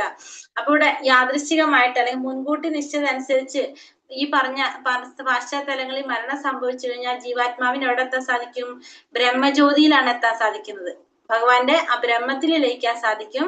അങ്ങനെ യോഗചര്യയിലേറെ പുരോഗമിച്ച യോഗികൾക്ക് എവിടെ വെച്ച് ഏത് സമയത്ത് ദേഹത്യാഗം ചെയ്യണമെന്ന് തീരുമാനിക്കുക. അപ്പൊ യോഗാചര്യയുടെ പ്രത്യേകത എന്താണ്? ഇപ്പൊ യോഗകൾ അനുഷ്ഠിക്കുന്ന യോഗികൾക്ക് അവിടെ അവർക്ക് സാധിക്കും. കുറെ നാളിത് ചെയ്തു വരുമ്പോ അവർക്ക് കുറെ കഴിവുകൾ കിട്ടും. അപ്പൊ അവർക്ക് എന്ത് സാധിക്കാണ്? അവർക്ക് ഏത് സമയത്ത് എവിടെ വെച്ചിട്ട് ദേഹത്യാഗം ചെയ്യാനായിട്ട് തീരുമാനിക്കാനായിട്ട് അവർക്ക് സാധിക്കും. മറ്റുള്ളവർക്ക് സാധിക്കില്ല, പക്ഷെ ഇത് ചെയ്യുന്നവർക്കാണ് അത് സാധിക്കുന്നത്. ഇനി അടുത്ത് എന്താ പറയണത്? ധൂമോ രാത്രിസ്തഥാ കൃഷ്ണ ഷണ്മാസ ദക്ഷിണായനം തത്ര ചാന്ദ്രമസം ജ്യോതിർ യോഗി പ്രാപ്യാനി വർത്തത്തെ. ധൂമ സാന്നിധ്യം, പുകയുടെ സാന്നിധ്യം, രാത്രി സമയം, കൃഷ്ണപക്ഷം, ദക്ഷിണായനം, ഈ സമയങ്ങളിൽ മരിക്കുന്ന യോഗിക്ക് എന്താണ്? ചന്ദ്രലോകം പോകേണ്ടതായിട്ട് വരും. അയാൾ വീണ്ടും ഭൂമിയിൽ ജനിക്കും. അപ്പോ രാത്രി സമയത്ത്, പിന്നെ അതുപോലെ തന്നെ കൃഷ്ണപക്ഷം, ധൂമ സാന്നിധ്യം, ഈ സമയങ്ങളിൽ മരിച്ചു കഴിഞ്ഞാലോ ചന്ദ്രലോകം പോകേണ്ടതായിട്ട് വരും. പിന്നെ അവർ വീണ്ടും എന്ത് വരും? ഈ ഭൂമിയിൽ തന്നിട്ട് ജന്മം എടുക്കേണ്ടതായിട്ട് വരും. അപ്പൊ കൂടുതൽ ഉത്കൃഷ്ടരായിട്ടുള്ള ജീവാത്മാക്കൾ ഉണ്ട് നമുക്ക് ഇതിൽ നിന്ന് അനുമാനിക്കാം. അപ്പൊ ജീവാത്മാക്കൾ എന്ന് പറയുന്നത് നമ്മുടെ ഇന്ദ്രിയങ്ങൾ കൊണ്ട് കാണാൻ സാധിക്കുന്നില്ല. അതിന്റെ അർത്ഥം എന്താണ്? ജീവാത്മാക്കൾ ഇല്ല എന്നല്ല. കുറെ ഉത്കൃഷ്ടരായിട്ടുള്ള ജീവാത്മാക്കളുണ്ട്. പക്ഷെ നമ്മളുടെ ഇന്ദ്രിയങ്ങൾ അപൂർണമായതുകൊണ്ട് നമുക്കതിനെ കാണാൻ സാധിക്കുന്നില്ല എന്ന് മാത്രമേ ഉള്ളൂ. ശുക്ല കൃഷ്ണേക ദീഹേദ്യേ ജഗത ശാശ്വതേ മതേ ഏകയാ യാത്യനാവൃത്തി അന്യയാ വർത്തതേ പുനഃ. ഭൂമിയിൽ നിന്ന് പോകാൻ രണ്ട് മാർഗങ്ങളാണുള്ളത്. ഒന്ന് പ്രകാശത്തിലൂടെയും മറ്റന്ധകാരത്തിലൂടെയും. വെളിച്ചത്തിലൂടെ പോയവർക്ക് തിരിച്ചു വരാറില്ല, ഇരുട്ടിലൂടെ പോയവർ മടങ്ങി വന്നേ പറ്റി. ഇനി ഭഗവാൻ പറയാണ് രണ്ട് മാർഗങ്ങൾ. ഇപ്പൊ ഈ പറഞ്ഞത് തന്നെ ഒന്നുകൂടി പറയാണ്. ഭൂമിയിൽ നിന്ന് പോകാൻ രണ്ട് മാർഗമാണുള്ളത്. ഒന്ന് പകല് സമയം, ഒന്ന് രാത്രി സമയം. പകല് സമയത്ത് പോയവർക്ക് തിരിച്ചു വരേണ്ടത് വരില്ല, പക്ഷെ രാത്രി സമയത്ത് പോയവർക്ക് എന്താണ് തിരിച്ചു വരേണ്ടതായിട്ട് വരും. കൂടുതൽ ഇപ്പൊ പറഞ്ഞു തന്നെയാണത്. നൈതേ ശ്രുതി പാർത്ഥ ജാനൻ നൈതേ ശ്രുതി പാർത്ഥ ജാനൻ അന്യോകി മുഹ്യതി കശ്ചന തസ്മാത് സർവേഷു കാലേഷു യോഗയുക്തോ ഭവാർജുന. ഈ രണ്ട് വഴികളെയും കുറിച്ച് അറിഞ്ഞിട്ടും ഭക്തൻ സംഭ്രമിക്കുന്നില്ല. എന്തുകൊണ്ടാണ്? എല്ലായ്പ്പോഴും. അതുകൊണ്ട് അർജുന ഭക്തിയിൽ ഉറച്ചു നിൽക്കുക. അപ്പൊ ഭക്തന്മാർക്ക് ഇതൊന്നും കേൾക്കുമ്പോ എന്തുണ്ടാവില്ല? സംഭ്രമം ഉണ്ടാവില്ല. കാരണം ഭക്തന്മാര് രാത്രി പോയാലും പകല് പോയാലും എവിടേക്ക് പോകും? ഭഗവാന്റെ അടുത്തേക്ക് പോകും. അപ്പൊ അതുകൊണ്ട് ഭക്തന്മാർക്ക് ഒരിക്കലും സംഭ്രമം ഉണ്ടാകുന്നില്ല. അതുകൊണ്ട് നമ്മൾ എന്ത് ചെയ്താൽ മതി? ഭക്തിയിൽ ഉറച്ചു നിന്നാൽ മതി. ബാക്കിയൊന്നും നമ്മൾ നോക്കേണ്ട ആവശ്യമില്ല എന്നാണ് ഇവിടെ ഭഗവാൻ പറയുന്നത്, അർജുനനോട് പറയണത്. അപ്പൊ ഭൗതിക ലോകം വിട്ടുപോകുന്ന ആത്മാവിന്റെ ഈ വ്യത്യസ്ത മാർഗങ്ങളെ കുറിച്ച് ഓർത്ത് സംഭ്രമിക്കേണ്ടതില്ല. ഭക്തന്മാര് സംഭ്രമിക്കേണ്ട എന്നാണ് ഭഗവാൻ അർജുനനോട് പറയുന്നത്. നമ്മൾ എന്ത് ചെയ്യാ? ഭൗതിക വിഷയങ്ങളിലെല്ലാം അനാസക്തരായിട്ട് കൃഷ്ണാവബോധത്തോടെ സർവ്വകർമ്മങ്ങളും ചെയ്യാം. അതിനെയാണ് നമ്മൾ എന്ത് പറയുന്നത്? യുക്ത വൈരാഗ്യം എന്ന് പറയുന്നത്. അപ്പൊ ഭൗതികമായിട്ടുള്ള വിഷയങ്ങളില് ആസക്തി ഇല്ലാതെ കൃഷ്ണാവബോധത്തോടെ കർമ്മം ചെയ്തുകൊണ്ടിരിക്കുക, ഭഗവാന്റെ സേവനം ചെയ്തുകൊണ്ടിരിക്കുന്നതാണെങ്കിൽ ആ ഭക്തന്മാർക്ക് ഇതിനെ കുറിച്ചൊന്നും ആലോചിക്കേണ്ട ആവശ്യമില്ല എന്ന് ഭഗവാൻ ഇവിടെ അർജുനനോട് ഉപദേശിക്കുകയാണ്. അപ്പൊ അർജുനന് കൊടുക്കുന്ന ഓരോ ഉപദേശവും നമുക്ക് എല്ലാവർക്കും വേണ്ടിയിട്ടുള്ളത് തന്നെയാണ്. അടുത്തത് എന്താ പറയണത്? വേദേഷു യജ്ഞേഷു തപസ്സു ചെയ്വ ദാനേഷു യത് പുണ്യ ഫലം പ്രതിഷ്ഠം അത്യേതി തസ്സർവമിദം വിധിത്വ യോഗി പരം സ്ഥാനമുപൈതി ചാദ്യം. ഭക്തിമാർഗം സ്വീകരിച്ചത് കൊണ്ട് വേദപഠനം, യജ്ഞാചരണം, ദാനം, കാമ്യകർമ്മങ്ങൾ എന്നിവയാൽ നേടാവുന്ന പുണ്യങ്ങളൊന്നും മനുഷ്യന് നഷ്ടപ്പെടുന്നില്ല. അപ്പൊ ഭക്തിമാർഗം സ്വീകരിച്ചാല് നമ്മൾ വേദപഠനം നടത്തുന്നതോ പിന്നെ അതുപോലെ തന്നെ യജ്ഞങ്ങൾ ആചരിക്കുക, ദാനം കൊടുക്കുക, കാമ്യകർമ്മങ്ങൾ അനുഷ്ഠിക്കുക, അതിന്റെ പുണ്യമൊന്നും എന്തുകൊണ്ട് നഷ്ടപ്പെടില്ല? ഭക്തിയോഗം കൊണ്ട് നഷ്ടപ്പെടുന്നില്ല. ഇപ്പൊ ഭക്തിയോഗം ചെയ്യാന്ന് വെച്ചിട്ടുണ്ടെങ്കിൽ ഭഗവത് സേവനം ചെയ്യുമ്പോൾ ഈ 4 കാര്യങ്ങൾ ചെയ്യുന്നതിന്റെ പുണ്യം നമുക്ക് ലഭിക്കുകയും ചെയ്യും. ഒപ്പം നമുക്ക് എന്തുകൂടി കിട്ടും? ഭഗവാന്റെ ലോകത്തേക്ക് പോകാനും സാധിക്കും. ഇപ്പൊ നമ്മള് അല്ല വേദപഠനം ചെയ്താല്, യജ്ഞാചരണം ചെയ്താല്, ദാനവും കാമ്യകർമ്മങ്ങൾ ചെയ്താൽ ആ ചെയ്യുന്നതിന്റെ ഫലം മാത്രമേ നമുക്ക് ലഭിക്കുള്ളൂ. ഭഗവാന്റെ അടുത്തേക്ക് പോകാൻ പറ്റില്ല. പക്ഷെ ഭക്തിയുടെ സേവനം ചെയ്യുകയാണെങ്കിൽ ഈ 4 കാര്യത്തിന്റെ ഫലം ലഭിക്കുകയും ചെയ്യും, ഭഗവാന്റെ അടുത്തേക്ക് പോകാനും സാധിക്കും. അപ്പൊ ഏതാണ് ഏറ്റവും നല്ലത്? കൃഷ്ണാവബോധം തന്നെ, ഭക്തിയുടെ സേവനം ചെയ്യാന്നുള്ളതാണ്. ഭക്തിയുടെ സേവനം ചെയ്തുകൊണ്ട് ഭഗവത് സേവനത്തിൽ മുഴുകിക്കൊണ്ട് ഈ 4 ആശ്രമ വ്യവസ്ഥകളിലെ വ്രതങ്ങളുടെ നിയമങ്ങളെ നമുക്ക് എന്ത് ചെയ്യാൻ സാധിക്കും? പിന്നിടാൻ സാധിക്കും എന്നുള്ളതാണ് എന്തിന്റെ പ്രത്യേകത? കൃഷ്ണാവബോധത്തിന്റെ പ്രത്യേകത. അപ്പോ ഈ അധ്യായത്തിലും ഈ 7ാമത്തെ അധ്യായവും 8ാമത്തെ അധ്യായത്തിലും ഭഗവാൻ ഉപദേശിച്ചിട്ടുള്ളത് അറിഞ്ഞിട്ട് എന്താണ് പറയുന്നത് അവിടെ? ഇതം വിധിത്വ എന്നതിന് ഭഗവത്ഗീതയിലെ ഈ അധ്യായവും 7ാമത്തെ അധ്യായത്തിൽ കൃഷ്ണൻ ഉപദേശിച്ചിട്ടുള്ളത് അറിഞ്ഞിട്ട് എന്നർത്ഥം. അതായത് നമ്മൾ ഇത്തരത്തിലുള്ള ജ്ഞാനം നമ്മൾ ആരിൽ നിന്നാണ് മനസ്സിലാക്കേണ്ടത്? ഭക്തന്മാരിൽ നിന്നാണ് ഗ്രഹിക്കേണ്ടത്. ഇത് അറിയേണ്ടത് കാരണം ഇവിടെ നമ്മളോട് പറയുന്നതാണ് ഭക്തിയിൽ മുഴുകിയിരിക്കാൻ മാത്രമാണ് നമ്മൾ ചെയ്യേണ്ടത്. ഭക്തനാവാ, ഭക്തിയിൽ മുഴുകിയിരിക്കുക. അപ്പോ നമുക്ക് ഇതിനെ കുറിച്ചൊന്നും ആലോചിക്കേണ്ട ആവശ്യമില്ല. അപ്പൊ ഭക്തിയിൽ ഉണ്ടാവണമെങ്കിൽ നമ്മൾ ആരിൽ നിന്ന് കേൾക്കണത്? ഭക്തന്മാരിൽ നിന്നായിരിക്കണം നമ്മളത് കേൾക്കേണ്ടത്. ഭക്തി ഉണ്ടാവണമെങ്കിൽ ഭക്തന്മാരിൽ നിന്ന് ശ്രമിക്കുമ്പോഴാണ് നമുക്ക് അത് ഉണ്ടാവുന്നത്, ഭക്തി ഉണ്ടാവുന്നത്. ഇവിടെ അധ്യായം അത്രേ ഉള്ളൂ. ഇനി ഇതില് അർജുനൻ ചോദിച്ച ചോദ്യങ്ങൾ ജസ്റ്റ് ലാസ്റ്റ് കൊടുത്തിരിക്കുകയാണ്.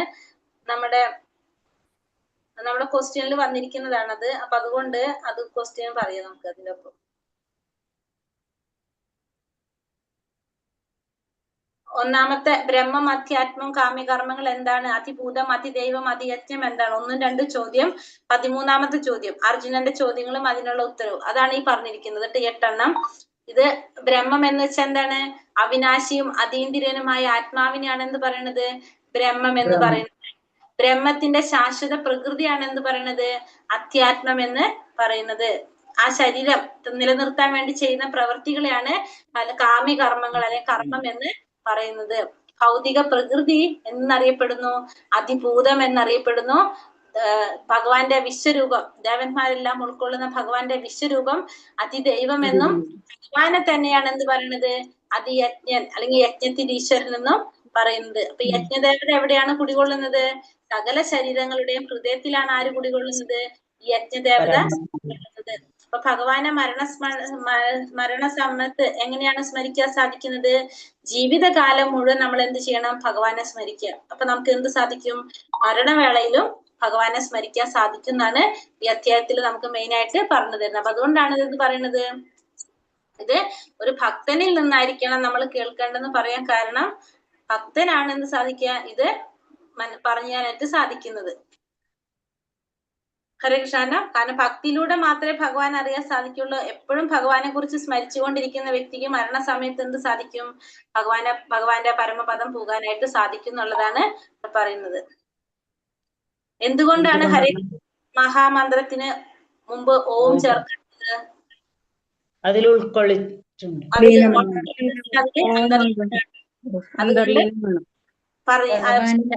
അന്തർലീനമായിരിക്കുന്നു ഓം. ഒരു ശുദ്ധ ഭക്തന്റെ സവിശേഷ ഗുണം എന്താണ്? എല്ലായ്പ്പോഴും കൃഷ്ണബോധത്തിൽ മുഴുകിയിരിക്കും. ഒന്നുമില്ലാതെ ഭഗവാന്റെ സേവനം ചെയ്തുകൊണ്ടിരിക്കും. സ്മരിച്ചുകൊണ്ടേയിരിക്കുന്നതാണ് ആര്? ശുദ്ധ ഭക്തന്മാര്. വേറെ ഒന്നിനെ കുറിച്ചും അവർക്ക് യാതൊരു ചിന്തയും ആർക്കില്ല, ശുദ്ധ ഭക്തന്മാർക്കില്ല.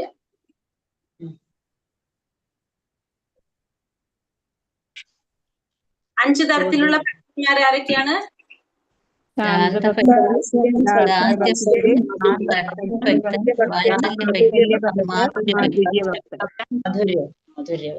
ശാന്തം, ദാസ്യം, സാഖ്യം, വാത്സല്യം, മാധുര്യം. 5 തരം. മനുഷ്യഗണിത പ്രകാരം ബ്രഹ്മാവിന്റെ ആയുഷ്കാലം എത്രയാണ്? 3,11,40,000 കോടി വർഷം. 40,000 കോടി വർഷം.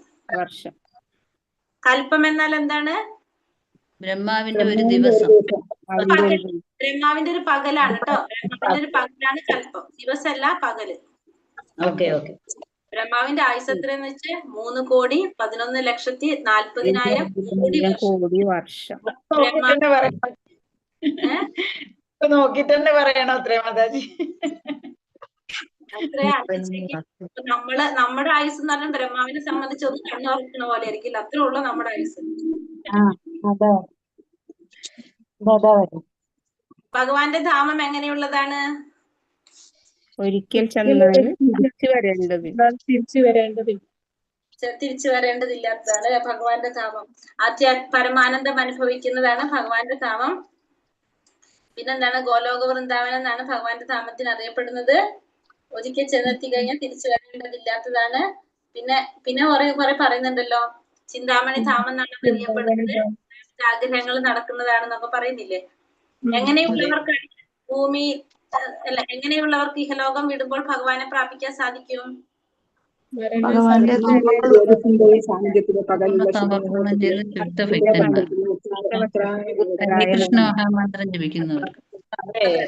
സമയത്ത് അഗ്നിയുടെയോ ജ്യോതിസിന്റെയോ സാന്നിധ്യത്തിലോ പകലുള്ള ശുഭമുഹൂർത്തത്തിലോ ശുക്ലപക്ഷത്തിലോ ഉത്തരായണ കാലത്തോ ഇഹലോകം വിടുന്നവർക്ക് ഭഗവാനെ പ്രാപിക്കാനായിട്ട് സാധിക്കും. എങ്ങനെയുള്ളവർക്കാണ് തിരിച്ചു വരേണ്ടി വരുന്നത്?